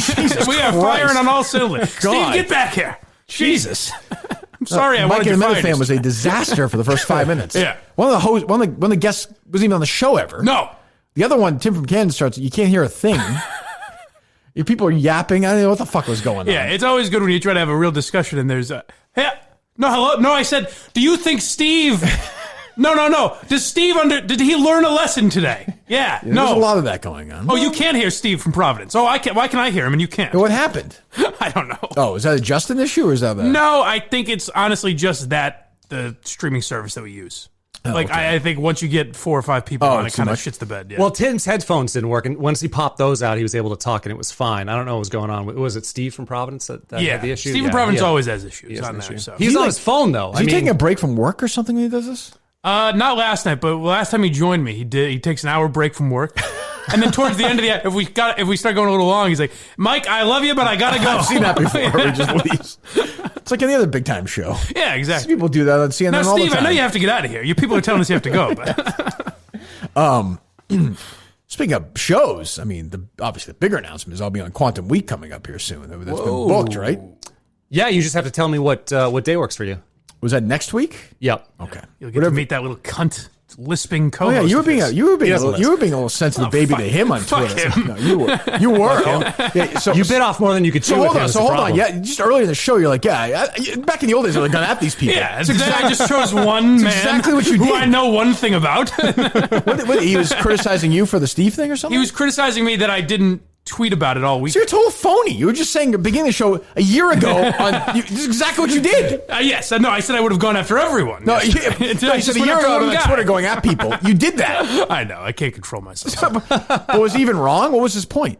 He said, you're being a pussy on this. Why weren't you tweeting about Steve all weekend? Yeah, because what were you tweeting instead? You're tweeting about like weight loss stuff. I didn't really tweet anything. But you didn't know anything about it. Yeah, I didn't know anything about it. Oh, but you did on Sunday, though.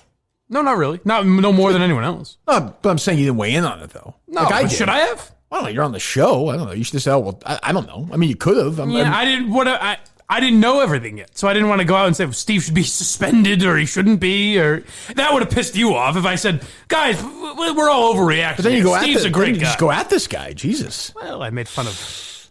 What do you think? He picked the wrong guy. Did he? What did he do? No, I just think he's got quick retorts. I heard you on with D. I just call him D, not DEC. You don't even say D. No. You don't do both. It's usually now I just pause. I don't make any sound at all. That's how close we are. That you said this guy is like me. You said this a few times. I said similar in that he's got on quick this recall. show. There's no way this guy is like I've heard. There's no way this guy's like me. Listen, you're gonna find out when you meet him in person. I think he's exactly like you. What do you mean in person? When you do the show with me and Chris. He's coming here too. What you think it's just gonna be you and me? Are you guys both gonna be in there? No, we're going to sit at your desk with you around the desk. How many episodes of this show have there been? There'll be 3. There's 2. The third one's happening. He just said it's going to be me and Chris. Otherwise, it's not Quantum Week. True. Though. The people have come to expect after 2 episodes. It's true. They do want it. Actually, you can tell. There's a hunger for it. People are asking. Yeah, people are asking where is it? While we just had a half hour. I imagine Chris is a staple. Who is asking that? Tons of people. Tons of your fans. They're like, there was a 30-minute show yesterday for the Kirk show. Where's Quantum Week? You should have put up a Quantum Week right there. I mean, we gotta, we take pride in our products. So I get to pick the week. Yeah, the week. Does it matter what time in history? It has to be within. Let's call it our lifetime, like roughly. What year were you born? 78. All right, so I can do the 80s. Yeah, sure, absolutely. Okay. So you can pick the song, you can pick the movie, and the week. The song? If you don't want to pick the song, I'll pick the song. It's up to you. I will pick right now. I'll do it for you if you want. All right. September 22nd, 1984. Is there a reason you're picking that? No, 1984 is my favorite year, so I'm saying 1984. Favorite year? Yeah, Born in the USA came out, Celtics won the championship. Larry Bird was MVP. Big year for me as a kid. Yeah, but do you know what movies are that week? Are you sure you want to commit to that right now? What if it's absolute shit? It won't be. 84 is a great year. There'll be something. There wasn't one bad week of movies? No, there'll be good movies. There'll be good movies. Do you want to pick the movie, though? I'll do it right now. All right, let's look. Oh, the Minifans who hate Matter love this little inside talk right now. Just to piss you assholes off. And you need to pick the day. When I said, "Hey, do you want to give me out a couple or send out a couple days that are good for you?" So we can make it work. Matt, I got you, Matt. And you said sure. I got you. That's not an answer. You said sure. I know it was not my top priority at the time. I'm sure. Not gonna we lie. also found out that sure usually means no for you. No, I told him I'd do it. He's helped out a lot. Yes. Gave a $25,000 watch, but that's fine. Yeah, it's about $150. No, it's much appreciated. It's awesome. No, it's okay. That wasn't. I didn't just say that just to say it. Let me see here. Domestic box office September 1984. I mean, looking at September 1984, I'll just give you some of the biggest movies that month. Tell me it's Ghostbusters. Right. Tell me it's Ghostbusters. But Ghostbusters has been done 10 million times. Not by me. Ghostbusters, Tightrope.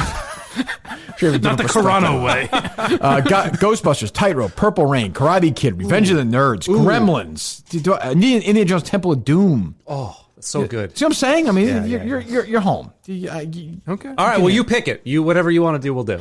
And if you want the song, pick that. If not, I'd rather talk about the Karate Kid. I love the Karate Kid. All right, we'll do that. First one, right? It's not the second one. It's the first one then. No, let's not be silly. Of course, the first 84, Matt. Jeez, you fucking host Quantum Week. Jesus, I was 6 years old. You said Karate Kid 2 was a good movie, though. Karate Kid is a good movie. I'd almost rather talk about that because it's lesser known. It's important. It's September 22nd, 1984. You pick the song. Karate Kid's the movie. Although it wasn't. Do you need it to be released that week or no? Either number one. It would be better if it was. Oh, for Christ's sake! Just find it. Just you find it. No, I just do. I don't care. It'd be better if it was number. Why would that be better? Better to who? I don't know. Who? The world. No one's. Chris is gonna have a meltdown. Kirk, this movie wasn't number one. No, it'd be better if it were either really popular at the box office at that time, or nominated for awards or whatever. So, but this probably counts. I'll tell you what. Give me a couple of movies and songs from that particular time, and you'll fit your narrative. And I'll pick it for you. Okay, and we'll say a week from today. How's that? I think that's good. Are you sure? Mm-hmm. Yeah, Tuesday next week. Tuesday of next week. Great. Thank God. And you want to do it at the studio? You want to do it here? No, I'd rather. Can you come by the house or no? Is that asking too much? You can come by my kids for a while. Do you mind if maybe a sleepover the night before? We kind of all hang out. We watch that movie together. Listen to the song. Is there going to be popcorn? Yes. Oh, of course. Yes. I would love that. Yeah. Let's make a night of it. I'll take you guys to Mario's. Have a nice Italian dinner. Everyone wins. I apologize for trying to make it easy on you. Of course, I'm going to do it here. Well, I don't know, because then we have to have someone who's recording the show. That means it puts pressure on your producer, who we don't know if he's still got a job or not. Steve will do it. All right. I think. Who knows? I don't know. Well, couldn't it just be you guys anyways recording it? Yeah, can't you produce it? Don't you produce it anyway? Yeah, I can, but it's a little bit weird to be hosting the show and sitting in here. Well, don't you produce it when you host it? Yeah, but why is that weird? We're in the same room together. Where is that? In my house. Well, I'm not doing that. You should come to my house. It's an amazing house. I'm sure it's wonderful. Yeah, it's beautiful. The thing is, he wants you to feel the magic of 1984. I don't. And he's going to need to be in the room for that. Yeah, I don't want to. I mean, why can't you just, if Steve can't do it, God forbid, why can't you just do it there and then Chris sits in, we little upgrade, Chris can sit in Mike's seat. That's right. Maybe Chris will host the show that day. Who knows? Yeah. I'll make it work. All right. Yeah. Good. Whatever you need. I'll have to towel it off when I get in here. He's a star. He's a young Kirk Minahan. How old is he? 40. He's 1 year younger than me. Just a young up and coming. What does he do? We talked about this. He sells signs to double and triple A teams. Oh, that's right. Sorry, I forgot that. Shell shines. Fascinating narrative. Jesus. All right, what else we got? Songs, Mike and the Minifans, pitches. Oh, I listen. I don't have a lot of sympathy right now for the Minifans out there. I appreciate that, but that was funny. I actually laughed. That Entercom tweet the other day over the weekend. Did you see that? Oh, the mental health thing? Yeah, how funny is that? That is. Well, they funny. do a lot. That is funny. The most egregious thing about your time there, in my opinion, is obviously that was not just that, not the fact that they held you out it was while you were out. They used that as an excuse to start some Sunday morning show about mental health, and they made it seem like, see, we care. Well, they did. And I was like, they're holding a guy out who was just jumping in front of a fucking train a month ago. They did that to placate Murchison for mental health stuff. That was only that. Oh, really? Yeah. Still they're doing that? No, then. I don't know. I assumed it was to look good with the stuff on your end. No, I don't think so. But so DEC tweeted out the number. So Entercom tweets out February 19th. And they got, whatever, a couple hundred comments. It was all, our guys. Yeah. Entercom has made mental health and suicide prevention one of its signature public service campaigns each year. That's true. Yeah. One of the 5 focus areas for its community outreach efforts. So, and then he gave the number. And during business hours, if you want to speak, and they got all the different people. What's you want to give them a call? Sure. Let's see what they're specifically doing for that. It's 610 660 5610. It says it's open now. Business hours are open. Calling Entercom. If you know your party's extension number, press 1. For a personal directory, press 3. All other callers, please press 0 for the operator. Oh, let's talk to Thank the operator. You are being transferred to operator group. This is a lot of work. It's true. They want to hear from us, they said. There's probably no one at the front desk. It's probably true. They have big. Is there an operator answering the phone here? That often happens. Still on hold. Oh, it does? Yeah. With them? Yeah. Why? Who the hell's calling them? They'll usually have, if the receptionist Thank gets you for up Entercom. How can I help you? Hey, Gay Live Tape. Can I speak to Michael Doyle, please? Michael Doyle? Yes, regional president. Matt's calling. What's that? Matt's calling? Sure. Matt's calling. Oh, yeah. I'm sorry. It's Bob Murchison. Bob Merson? Murchison. Murchison. Give me 1 second, okay? Sure, no problem.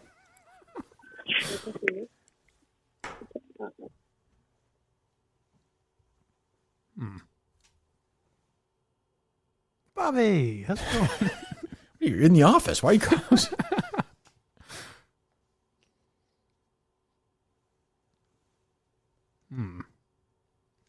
You got something afoot here? It seems like it. I heard some whispering. Hushed tones. No hold music? That is strange. No hold music? It's just covering the phone with her hand. You think so? Yeah. Hello? Are you there? Come on. Can you hear us? We're trying to prevent suicide here together. What are we doing? Oh, the programming is certainly not preventing suicide, I have to say. I mean, Jesus Christ. Well, I have Dale Arnold on the air every day for 4 hours. I believe that was my opening line to Rich Keefe. That got Was us it? off on something like that. Thank you for holding, sir. Unfortunately, I couldn't get through to Michael's assistant, so what I can do for you, she must just be away from her desk at the moment, but what I can do is take a good callback number, and I can pass that right along to her as soon as I see her today. Usually I give people a mediocre one, but I'll give you a good one because I like the cut of your jib, okay? Okay. Okay. It's 781 781 8675 8675 309. Oh my gosh. What? What? Nothing. What's funny? Why do people always laugh at my number? What's 75309? People laugh at my number all. That's an amazing number. Why? I don't even Amazing understand. number. I don't get it. People have been doing this to me for 30 You should years. listen to more 80s music. I don't even understand. What are you talking about? I'm not going to. It's a great 80s jam. I don't get it. Well, all right. If you're going to be like that, fine. Now I may commit suicide. Goodbye. I mean, what kind of company allows that? I don't get it. It's not funny. Did we establish we were live to tape? Yeah, yes. Okay, I said that's the live nice to thing tape. about not having Steven here. We don't have to deal with that legal mumbo jumbo. We get sued today for Yeah. Oops. I think we're okay. I'm going to get a call back, though. They're going to be like, sir, don't kill yourself, please. Sir. Why, is that your number? Yes. Oh, jeez. you go. They find out it's Matt Carano. They say, just do it. Just don't worry about it. Matt's a straight guy in this comedic team. I think the listeners are really starting to like this guy. Yeah. Well, she seemed like a good sport. Sure. I don't know. Who the hell knows? It's odd that she wasn't able to get the assistant on hold. Like, can I give you a good number to leave a message, did she say? I guess so. Like a company? This guy's like the director of sales. My suspicion is that they heard us WCXX at first. I guess. And she thought something was afoot. Well, she was right, but I mean, I don't know. Well, nothing gets past them at Intercom. I guess, but feel free if you're still listening to the show and you're not too busy protesting, feel free to weigh in on them and let them know how much they appreciate their suicide prevention works, which is very strange. Should Bob stop by the office today? He's welcome to go by their main offices or the Boston offices. Sure, yes. I haven't seen Bob in a while. You should do that. Okay. Yes. Maybe he's got a meeting on the books. He may, yeah. Well, dress properly, Bob. That's what I would say. I mean, okay, WAF gear? That could be it. Oh, I missed them already. It's very sad. Give me another song, Matt. Especially if we got some from the original, the classics. Yeah, well.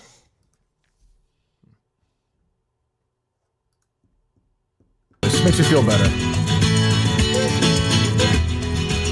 Well, if the show were to go to Kanorado, that might make Big Steve quit. If you're still around after scrubbing Old Sound with Hillary Clinton's bleach bit, well, they're on their way. They don't know how they'll get there. They're on their way. Not sure if the town is equipped with roads. The mayor of the town won't answer Kirk's phone calls. But the show is going to Kanorado. Yes, the show is going to Kanorado. The show is going to Kanorado. Pretty good. It's a good one. Like when he does his concert, you get that sometimes in the set list. Yeah. You know, it's not an instant classic. Yeah, but a maybe good the solid third one. song in or something where people are like, okay. all See, right. Matt kind of hardens and stiffens when he hears a Steve's a Liar guy. Like Not at like all. a competitor, a little bit. People thought you would scrub his audio. That's ridiculous. I saw that on Mike and the Minifans last night. Immediately tweeted out in my defense that there's no fucking way in hell I would do that. Where were you on this conference call the other day? I didn't hear your voice once, thank God. I didn't need to clutter it up. I Well, was yeah, but taking sure, notes. I you're a created a ya- spreadsheet. You're a yapper, though. He's the director. I'm a yapper. yapper with a purpose. If there's a purpose for me to yap, I yap. If there isn't, I sit back and watch and listen. What is your... Okay, what is your... It's going to be hard to do. What is your title? What's going to be hard to do? The show's going to be hard to do. Music director. No shit, who thinks it's going to be easy? I'm just telling you it's going to be hard to do. Yeah, but it's going to get done. Oh, it's totally going to get done. Then why? Okay. He just wants to let you know what a great Just give job yourself is. credit already? Like, I'm not saying just the music part's going to go hard. The whole thing is going to be hard to do. He's basically saying, hey, if it goes great, Give me look at credit. what a terrific job I did. And if it goes hard. bad, It's hard. I told you it was It's going to hard be to tough. do. Well, what is, without getting into specifics... Well, if I can't get into specifics... Well, specific things within the show. I don't want to give away the show. Oh, no, I just mean there are a lot of moving parts. You got people entering, exiting the Well, I have a stage. Latino Kirk thought in a second. Remind me of that, though. Go ahead. Entering, exiting the stage. You got...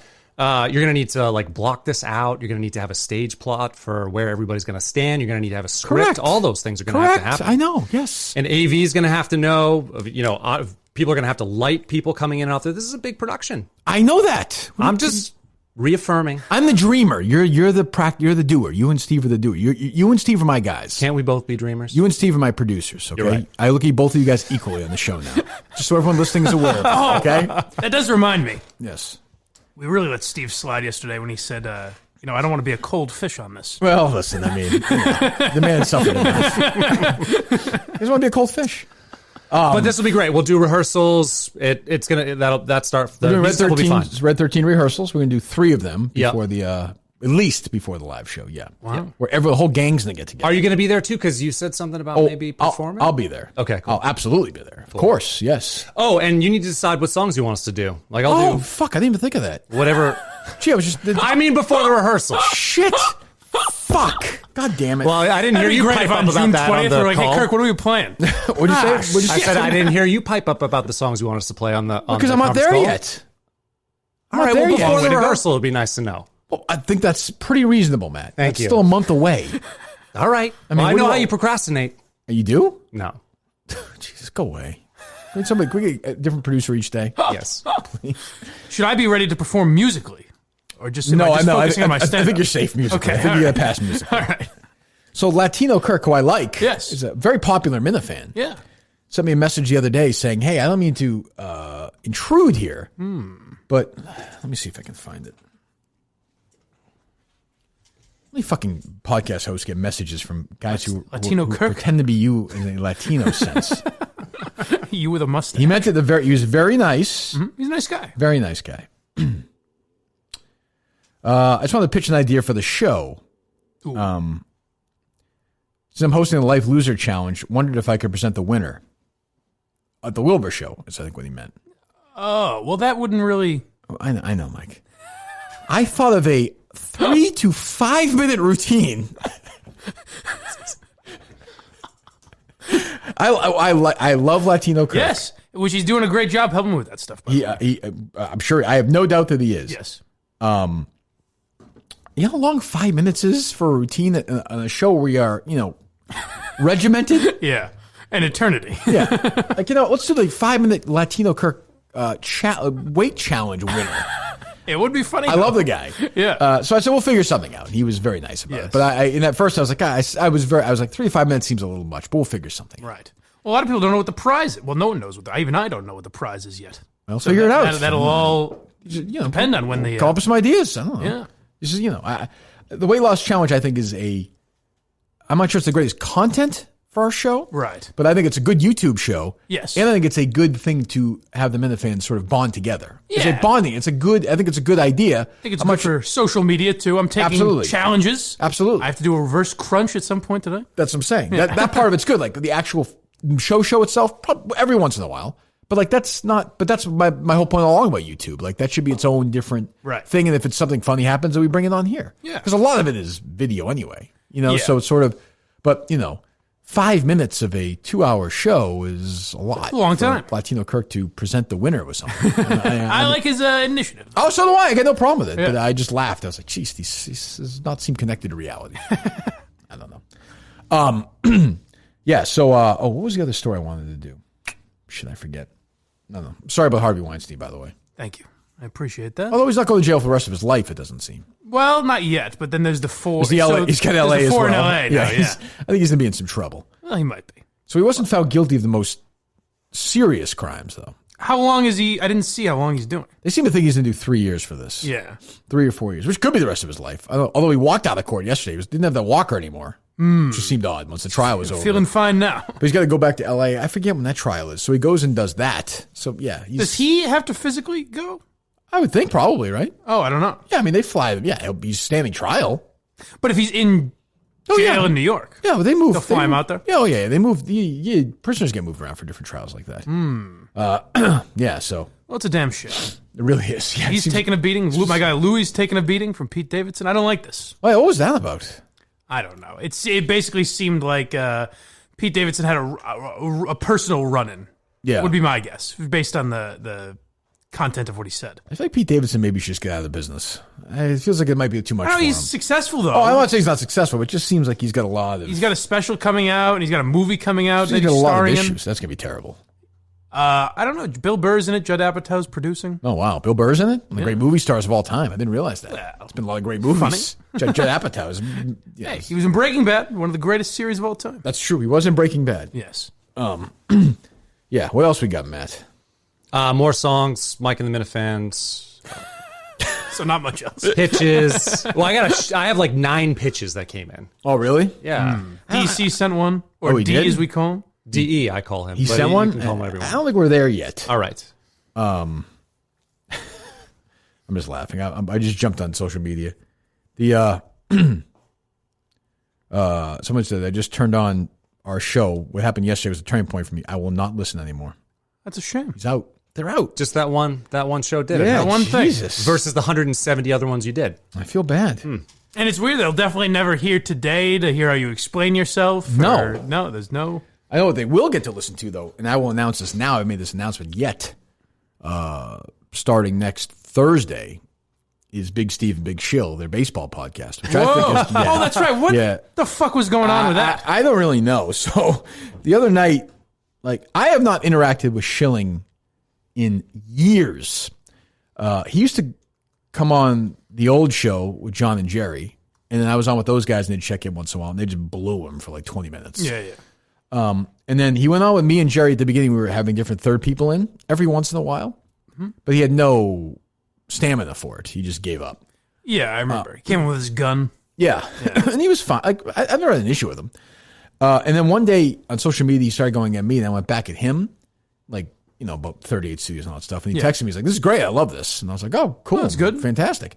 So when I saw that initial tweet the other night, I was like, about Steve and the baseball show, I was like, maybe he's kidding. Maybe he's not. I was like, I'll just shit on him on a tweet. And then he said later on that he was kidding, I guess. He probably was, but it's just weird because I've had no interaction with Kurt Schilling for 3 years, maybe. Well, what was the first? Wasn't it? Steve said like we're still taping on Friday or something like that, right? You did the still taping. The guy and Schilling quote tweeted that. Yeah, I was like, oh, if you worked for me, it wouldn't happen. But that might be him just breaking balls anyway. Like I have no, for all I know, he's breaking. But it was so I've had no interaction with him. I was just like, what the fuck is this coming from? But it was also like 12 hours after the tweet. That was weird. He did it overnight. And then he did another one was like, hey, if we did a baseball show together, it would be awesome or something. And I'm telling you right now, I love Steve. He can produce the show. If he wants to take a day off a week and produce Schilling's show, that's fine with me because we get to play it. Schilling Steve? Talking Steve baseball. I mean, Steve who would literally talk about, fucking punting a ball into the outfield. Like he does, it would be...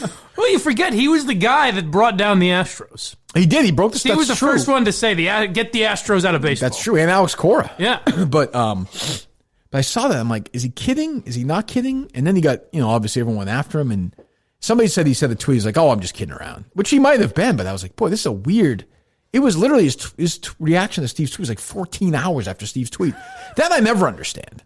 Like when you follow 300-400 people, you go back 14 hours in your timeline? Well, the way Twitter does it now is fucked up where... Yeah, things pop up. Especially a guy like Schilling probably doesn't know how to work it. Oh, he doesn't know how to organize it, yeah. So you'll get something, if someone liked that he follows or whatever, then yeah. So he and Steve have that Republican bond, I think. Yes, big time. Because I think Schilling would fill in for Howie Carr once in a while. Yeah. So that must have been how I think he did a weekend show on Howie Carr's network or something, whatever that is. Right. And Schilling is, like... Schilling, I feel like, has blown it. Like, he should be a really big political voice because he's a big name. He's got a big following. It seemed like he was going to be. When he was doing those Periscope shows, at first they were kind of interesting because no one was really doing them. Right. But, like, he should be on Fox News. He should be on... I don't know where it went wrong.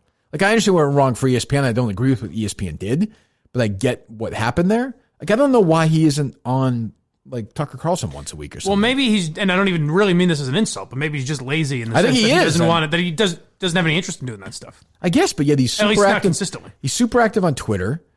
I think, although he was banned for a while, he goes and does this stuff. He has initiative. It's strange. So when I saw that, I thought, I was like, maybe I'll reach out. I'm like, then he won't get back to me. It'll be like 4 days later. It'll be like today. He wouldn't know about this other thing with Steve. Like he never knows what's quite going on. That was the issue when we did the show with him. He'd show up like and he wouldn't know anything and he'd be tired. Be like, oh, I'm so tired. And you're like, oh, I don't really. But he was always nice to me. Like, I don't. He's also, it doesn't seem like he minds getting his balls busted, but he's not one of the great jokesters. Doesn't have a great sense of humor, but you're right. He doesn't mind that. And like I said, he was always very nice to me. Always. Like, even at the beginning, I wrote stories before I was on the air, dumping on 38 Studios and him for his whole work and that and how, this hardcore Republican is taking a handout from the state, and fucked over people. And then we met, and he was always cool. Like, he's got a thick skin. He's got a really thick skin. That's the other reason it's weird that he's not on, like, Fox News regularly or something like that. Is like, I would think he needs money. Yeah, I don't know. I mean, I don't know how much he made the ESPN. I don't know. I have no idea. I don't know how broke he really was after that. Who the fuck knows? I know he sold his house, he moved, and but I saw that. I was like, this is fucking, that got blown over in this whole Steve thing, but I was like, this is a fucking bizarre interaction. God, this show's weird. I didn't understand it, where he's all of a sudden he's talking about Steve and him doing a baseball show together. Which would be awesome. Oh, it'd be great. It'd be fucking incredible. Because, Steve would try and be prepared. Like, he would... Well, for sure. He would give 100%. Oh, definitely. And not know what he's talking about. Yes. Kurt, I hate to say it, but I scrubbed the Aaron Judge out of you from a couple of them. I didn't like my take on it. What? I picked him to win the MVP. I didn't like it. I got rid of it. Sorry, it's gone. I got rid of it. But also, but those guys would be dying to get into politics, though. Oh, they can only go so, they can only go so far. Especially with Steve, who doesn't know, like, Schilling can't talk to him. How long can he talk to him about baseball? I guess their first guest, second guest would be Aubrey Huff. It's pretty early on. Aubrey's takes. We don't want to do this, Aubrey. We got to ask. Yeah. It's the real Huffington Post. I don't know why Schilling talks like Jerry, but yeah. Well, they all kind of do. Republicans? Yeah. Yes, they sort of do, I guess. That was the other thing. I did have to laugh at all these fucking people being outraged. These fucking 60-year-old, like, successful white businessmen are supporting Donald Trump, the Miracle on Ice team. Mm-hmm. Like people are like, I can't believe this. What? I'm like, who the fuck do you think they voted for? It ruins everything for me. That game doesn't mean anything to me anymore. It's also like, how many people do you have to see voted for Trump to stop doing that? Like, when does it get old that you're like, I'll never, my word, I will never support these people. First of all, what were you supporting Michael Ruzioni doing, or whoever the fuck? Yeah, who cares anyway? I'm so sick of them. And this, what's her face? The bar, Soledad O'Brien. Yep. She tweeted out, she's like, I watched that game with my dad. I love the movie, but seeing him on stage in MAGA hats, it crushed everything for me or something. Jesus Christ. Crushed what? So they were 18-year-old kids, 20-year-old kids. They won a hockey game. Yeah. And then 40 years later, they made some money and they voted. I guarantee you, most of those guys have voted Republican every single election of their lives. Voted again. Trump brings them up there, the weirdest fucking scene you've ever seen anyway. I don't know if you saw it or not. Yeah. Trump brings up Michael Ruzioni, asks Michael Ruzioni if he's Trump. He's like, tell everyone what a good athlete I am. Just fucking strange. Then ask Ruzioni how many saves he had in the game. All weekend I was saying, a little wise guy. He's a little wise guy. Even though Ruzioni wasn't even the goalie. They rolled them all out. It's just bizarre. But she says, yes, it's a good reminder that sometimes people you really admire embrace racism and bigotry. It probably is a good lesson. It's so much more offensive to me to watch a hockey game and think, what are these people's political views? It's like, who gives a fuck? Here's my assumption for professional athletes, unless they're in the NBA, basically at this point, they're Republicans. Yeah, well, some NFL, there's probably a lot of, I'm pretty sure the NHL is conservative leaning. I'm guessing. Yeah, baseball. Baseball for sure. Golfers for sure. I'm going to guess auto racing for sure. No. I'm just going to say, but so what? That was the craziest when Ryan Newman got in the crash and people were like, well, he is a Trump supporter. He did vote for Trump. I mean, I'm not saying I wanted to die, but maybe slight paralysis. It is fucking incredible. But yeah, I saw it. It's just like, but that's Dave's friend. He likes Soledad O'Brien. Yeah, they're buddies. She was easy on him. She sort of was, actually, in retrospect. She compared him to a third world dictator, but Portnoy probably liked that. Is that untrue? Yeah, that is. Brian Gumbel was one that was harder on him. Wait, listen, I don't know how many people will get away with calling a third world dictator giant pussies. Whatever I said. That's a good point. That's a fair point. I had one other question for you, Matt. I forget what it was from that phone call the other day. How's your breathing holding up? Hey, okay, you feeling good? Oh, yeah, I feel great. You ready for the Red Sox season? I burned my hat yesterday. It's over. Is that what that video was? Yeah. I didn't want to click on it. It looked annoying to me. I saw your face. I was like, I got to look at it. Sure enough, your instincts right again. Was it terrible? Or? I mean, just the idea of him burning a hat. You hat. burned a hat for real? Yeah, I just burned my Red Sox hat. You're more into this Verdugo thing than I am. Yeah, you pissed me off. Not you pissed me off. You got me pissed off about this. Absolutely. Right. Yeah. I mean, it's going to go away. I know. I mean, Verdugo's going to play. He's going to win the Triple Crown, probably. But I have no interest in watching the Red Sox anymore. Yeah, I wonder how that's going to be this year. But yeah, so you burned your hat on... Yeah, I just took a video of me burning my hat. Oh, okay. Jeez. Were either one of you guys surprised? And did any Minifans surprise you with their reaction to Steve stuff yesterday? Like hardcore Minifans or no? Anyone? I can't think of anyone. Not that I can think. No, because no one on the show really disagreed the way people did on Twitter. Saw the petition, though. Oh, yeah. How's the petition going? Surprised me. I think it's last I saw it was like 650 people or something. Oh, okay, well, then fine. I guess I have to. He's not suspended anymore. I was going to say, is there any number that would sway you? No.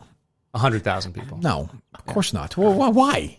I think it's great that they did it, though. It's funny. I know, it's cool that they did it. Must be nice for Steve. There's a guy, not to keep bringing up this station, but some homeless guy that listened to WAF started like a one of those fucking online petitions, or something? And he said, we're going to raise $10 million. That's what I thought of yesterday. How are they doing so far? I think they had 2 signatures. That's good. $50 raised. Is that really true? A homeless guy did it? Mike the Can Man, who I assume is homeless. Yeah. Oh, is he like a caller or something? Yeah, something like that. Good. Jesus. Yeah. So they've raised, that's nice. So we have 650 signatures. What's the goal? Yeah, what do they want? The goal looks like it keeps increasing depending on how many signatures. So it was originally, I don't know, like 400 or 500 or something. And now it's 800. Why not? So they've hit their goal. No, because like I said, the goal keeps increasing over time. That doesn't make any sense. Not a great move by them. Well, I saw 2 different goals. I clicked on it yesterday, and the goal was lower than what it is right now. Oh, really? They set the bar low. You've exceeded your goal. You had Kirk on the ropes. You exceeded 400. He was about to cave. I thought I retweeted here it is. You did retweet it. There it is. Reduce Steve's suspension. 834 signatures. The goal was 800. All right. So there you go. I'll sign the petition. Why not? Name, Kirk Minahan. Will you reduce it if No. if tomorrow's another dud like this guy? He's been good today. Give him a break. He's going through a lot. I don't give a shit. I can take whatever he dishes out. You don't have to protect me. There you go. I signed it. Since I've already signed this petition. I definitely have not. Oh, because it's Kirk Minahan? Well, someone. Yeah. Shit. I have to make up my own parody name? Yes. They're all taken. You have to be Kirkman 2015. I'll fucking have to say it for the rest of my life. I probably put our own email on this. Probably a good move. I don't know. Friggin' Peter Minahan's carcass. Shit. Already taken. I wish I could remember the names of his enemies. Like that guy Thom or whatever his name is. Peter Minahan, you've already signed this petition. God damn it. What the fuck? It's one person doing it 800 times with different That's names. probably true. Who was the girl he hated in D.C.? Too late. I can't do this. I'm trying to help this guy out. The fuck? Jesus. The girl, the enemy in D.C.? Yeah, I'm trying to think. I don't know. I'm surprised that, I don't know. But I saw a lot of the, like I said, is this a Minifan battle where the Mincels are more likely to defend Steve? I don't know about that. I know Warden of the North was celebrating yesterday. I saw that. He was That's happy. funny. It was funny. But I don't know that it breaks down. But Steve's enemies also, most of Steve's enemies also like Steve. Like, not like most of them pretend. Not Yeah, like other than Menners. Menners. Right. I think most of them understand how important Steve is, and he is important. Sure. And we'll have him back Friday, which I'm looking forward to. Yes. If he wants to come back, we'll see. We'll see what Steve thinks today. He's really taking these 3 days off, like even from a business perspective. He's got nothing to do with this. I got a couple of business texts yesterday I had to handle. It's very tiring. It's not right. I guess I can hand it over to Matt. Absolutely. It's okay. It's Are you fine. sure? I know you have a busy rest of the day with your regular job, right? I serve at the pleasure of Kirk. Well, what's the rest of Matt's day like after you post the show? I'll probably have to cut up a bunch of audio that you won't use tomorrow, just like I did yesterday. Like what? Play some. Nah. Pick something. Go ahead. Go ahead. Fucking passive aggressive little bitch. Play it. Jesus. Oh, that's annoying. Play Mike and the Minifans sound? I mean, No. Here you go. Radio station. Yeah. Oh, God.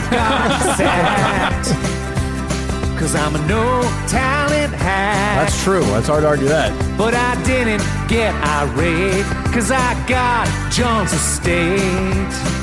What? This is Why is he? This is I don't understand. So you are the author of a great many songs. But let me just say that. A great and you're doing a great job, and we like having you here, right? Right, Mike? Sure. Explain to me the thought process on this one.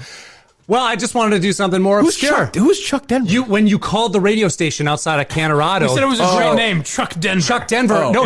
He's on the radio station. Yeah. When you called them, Okay, they're like, we don't know who he is. But he's on the radio. He's on the website. Okay, Matt. All right.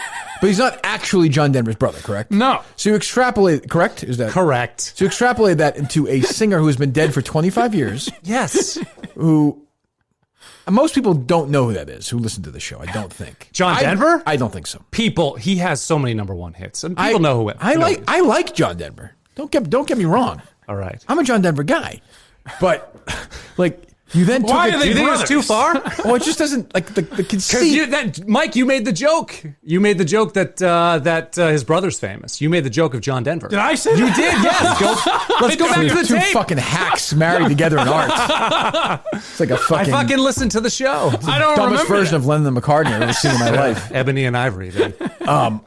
So then you said we're going to make him John Denver's brother, and You guys came up with that bit. I just didn't. went with That it. classic so, bit. so you're, as the artist, you said I'll make him John Denver's less successful brother, but yet he gets to celebrate because John Denver's dead. Yes, and he gets his estate. Did I say he's John Denver? Oh, you should have fired me. He's thinking John about it. Denver's brother. Did you think that was a great song when you put it together? I think it's a damn good. Do you think song. they're all great when you have or any of them? I never know because like when I do it, I say the lyric. I have to perform it, so the lyrics are going over and over and over in my head. And I get sick two of it most by the famous time I'm songs: done. "Rape" and "Mama Gary's Touch."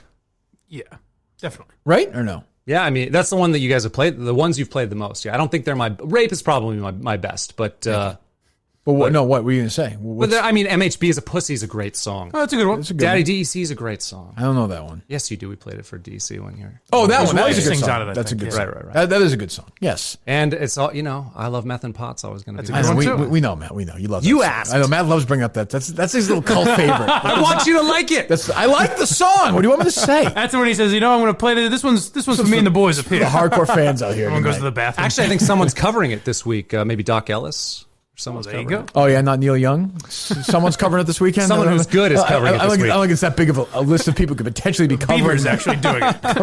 covering that song. Joan Baez is singing it. John Denver. Dead. I don't understand that. I don't get it, though. What do you mean you don't get? Well, you came up with it. How do you not get it? I get it, but I don't get why you thought that Well, one was because gonna I have no memory of saying I knew. John And Denver. by the way, I knew when he was bitching that he just wanted to play his dumb song. So I was thinking maybe it'd be good. It was good. It was by your standard. Interesting. No, it wasn't. By your standard, it was not good. Here's the thing. I knew that 100 people would do a Kanorado fucking song. So I knew it had to be different. I can't believe it's not a Desperado one. I'm stunned. There is. I've got it. Do you want it? Sure. I guess so. A few brief seconds ago, you couldn't believe there wasn't one. Now you barely won it. It's probably 12 of them. I think this is the one. Yeah. Okay.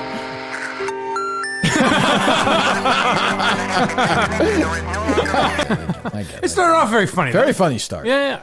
Well, good effort anyway. I mean, everyone's trying. I appreciate that. Yes. It is weird though. I mean, did that guy just fucking play us like suckers? What do you mean? The guy who made the pitch? I mean, there's no way he lives in that town. It's just not. No, it doesn't make any possible. sense. And nobody got back to us. Like the lady who owns the little like food place. You know the. Not to my knowledge. What the fuck? These people don't want to be bothered. It's working out that I don't think we're going to be able to do it there. That's what I want to hear. Thank you. Yep. That's exactly right. All right. Well, we'll do it then. Do you have that Chris Matthews audio or no? I don't know what you're referring to. Okay. Well, he compared people are saying he compared the Bernie Sanders victory to like the Nazis. Yeah. I didn't even I heard it, and it's all over Twitter if you want to look for it. But I didn't really get why it was offensive. I'm not a huge fan of Chris Matthews? Yeah. No, that, yes. But I'm also like, I heard it and I was like, it just seems to me like he was picking a moment in history. That's all I had to re-listen to it because I was like, what did he say Hitler or what did I miss here? Yeah, they're trying to of course everyone's trying to get him fired. If you don't have it, we can, it doesn't really matter. But when I heard it, I was like, dude, what the fuck? And he was talking about some book he was reading and, I guess Bernie Sanders is Jewish, so there's that. But like, it's like people just want these fucking, even people I But that's even such a leap to say, well, Bernie Sanders is Jewish, that's why he said it. That means you're thinking of it way more than I assume Chris Matthews was. It was a crazy leap. You have it, Matt, or no? No. All right. I see his apology all over the place. But Yeah, he apologized, which I'm sure he has to fucking do and do that whole thing. It's just another one of these fucking stories where it's like, let's get this guy, let's fuck him over, let's make him look. I mean, I'll just read it to you. Chris Matthews is under fire after comparing Bernie Sanders' decisive win in the Nevada caucuses to the Nazi invasion of France in 1940, with some on social media calling for the hardball host to resign. I was reading last night about the fall of France in the summer of 1940. The general calls up Churchill and says, it's over. And Churchill said, how can that be? You've got the greatest army in Europe. How can it be over? He said, it's over. So what he's saying is that it could be over in the Democratic race. Right. Like it's over. Bernie's going to win. What I will say, though, against Chris Matthews is no one ever references World War II when they're talking about historic. I mean, it's like, it'd be one thing if it'd be one thing if he said that these dark, which by the way, everyone said 4 years ago. All these same people. Nobody cared then. No. Everyone's like, Trump's winning. It's like the Nazis taking over. All he said was, it's over. And he said, how can that be? You've got the greatest army of Europe. He was reading about, first of all, reading last night about the fall of France. Just a moment in history. 1940s, all weird. But he gets into this. And it's over. And he's saying, it reminds me of reading that last night. It's over. He's not saying that fucking Bernie Sanders is fucking Hitler. It's just dumb. That is where we're going, though, where not too distant future, it's going to be offensive to even mention. And eventually, I think it'll be offensive to teach. It won't be taught in schools. Slavery, the Holocaust, anything like that. It probably not. I don't. Yeah, it's a good question. But we say this because we say I think we did this. We were down in Miami. Yeah. We're like every couple of months. Remember that guy said he'd like to have dinner with Hitler. Yeah. So every couple of months, there's like a Hitler. That'd be my only advice to Chris Matthews. Just fucking leave the Nazis out of it. But I wouldn't. He didn't say Nazi. There's no. I think the people whose minds went there are way more sinister than Chris Matthews was being. Sanders' 2020 communications director wants him to resign. Jesus Christ! It's like Chris Matthews. I don't care if Chris Matthews loses a job. I don't give a fuck really. But like that's just insane thinking. Well, Sanders had someone get in trouble for offensive tweets or get fired for offensive tweets the other day. Right. Yeah. It's sort of it's just I mean it's confusing to me. But so we'll say it never ends. It never fucking ends. All right. So thanks to Milton's. Thanks to Matt, who will be back tomorrow. Mike as well, as we'll get maybe a little more comfortable day 2 without Steve. Yes. Hopefully. Yeah, we're fine. But, I'll stand by where I started with the show, I totally get where people are upset. I think that's great that people are upset. I really do. If people weren't upset, if 100% of people are like, that was a great decision, I'd say that's strange. If 0% felt that way, I'd say it's strange. Yeah. I feel like it's like 75-25 against, maybe 80-20 against. Yeah, I mean, of the people we've heard from, for sure. Yeah. But I think that's a fair representation. For sure. At least, and that's great. I have no issue with the minute, you want to protest the show, protest the show. Knock yourselves out. You want to leave a 1-star review, you're not helping anybody, you're not hurt. It doesn't hurt me. Honestly, if I have a 4-star rating on this podcast, it doesn't change my life at all. I don't know what that does. Like, I don't even know what it means. I don't care necessarily. I don't. I just would occasionally say leave a 5-star review because that's what I was told to say, but I don't care. Yeah. If you leave a 0. Go. If that makes you feel better, do it. I'm not sure what that accomplishes, but do it. I don't know. I mean, I've asked people to do it in my own show before. So. But you're lying because it's a 5-star podcast. I feel like it is. But, we'll see, and people are going to hate the show today on social media. They're going to hate the show tomorrow, and they'll hate the show a little less and that's, I've been part of this. That's how it blows. No big deal. But yeah, we'll be back tomorrow. We'll see what else is going on. We'll play some more of this stuff. We'll have some more reaction stuff. Never, believe me, there'll be 7 more stories between now and tomorrow. So yeah, thanks to Milton's. Thanks to Matt for filling in as well. Maybe we'll have a Steve update tomorrow. Who knows? Oh, we'll have some Mincel show reaction, I suppose. Yes. We'll see. I'll be curious. What time is that on? 7 o'clock, I believe. It's 7 o'clock. So the show is essentially pitch to me one more time. The Mincel Intel show. So it's 3 guys that found you through Barstool. Through Barstool. Okay. And they were Stoolies first, kind of. So they explain how they found you, and then they answer some questions about you. I'm trying to remember. I don't think they actually played any audio of your old show, but I think maybe next week. I think what's coming is they'll play old audio of yours and react to it and stuff like that as well. So what are they talking about for 50 minutes then? I get kind of how they found you and what they like about the show from a Mincel perspective. It's 3 guys? Yes. All right. Okay. So that's tonight? Yeah. All right, I'll listen to that. We'll see if it's, and you said it's pretty good? Yeah, a little long, but yeah, good. Right. So we'll give that a shot, react to that. Well, I'm sure of other sound, a bunch of other shit we'll get to for sure as we all battle through. Steve, who's fucking, probably hiking right now. He gets to get that stuff in. Yeah, I mean, Steve wins. It's vacation, and now he looks like a total friggin' martyr. He's a hero. Yeah, he's going to come back a conquering. People will hate him again soon enough, but something will Friday happen. He'll be taking calls, mocking you about that's true. Suspending that's right. And by Tuesday they'll hate him again, and then they'll hate you again. They'll hate me again. They'll love Steve. They'll hate me. They'll love you, and that's good. That's how you want it to keep going. That's what's called when people care. So I want to actually thank the Minifans to end the show for caring. I have no problem with it. Keep the hate coming because that means you're paying attention. You care. No issue with that. Hate away. We'll talk to you tomorrow.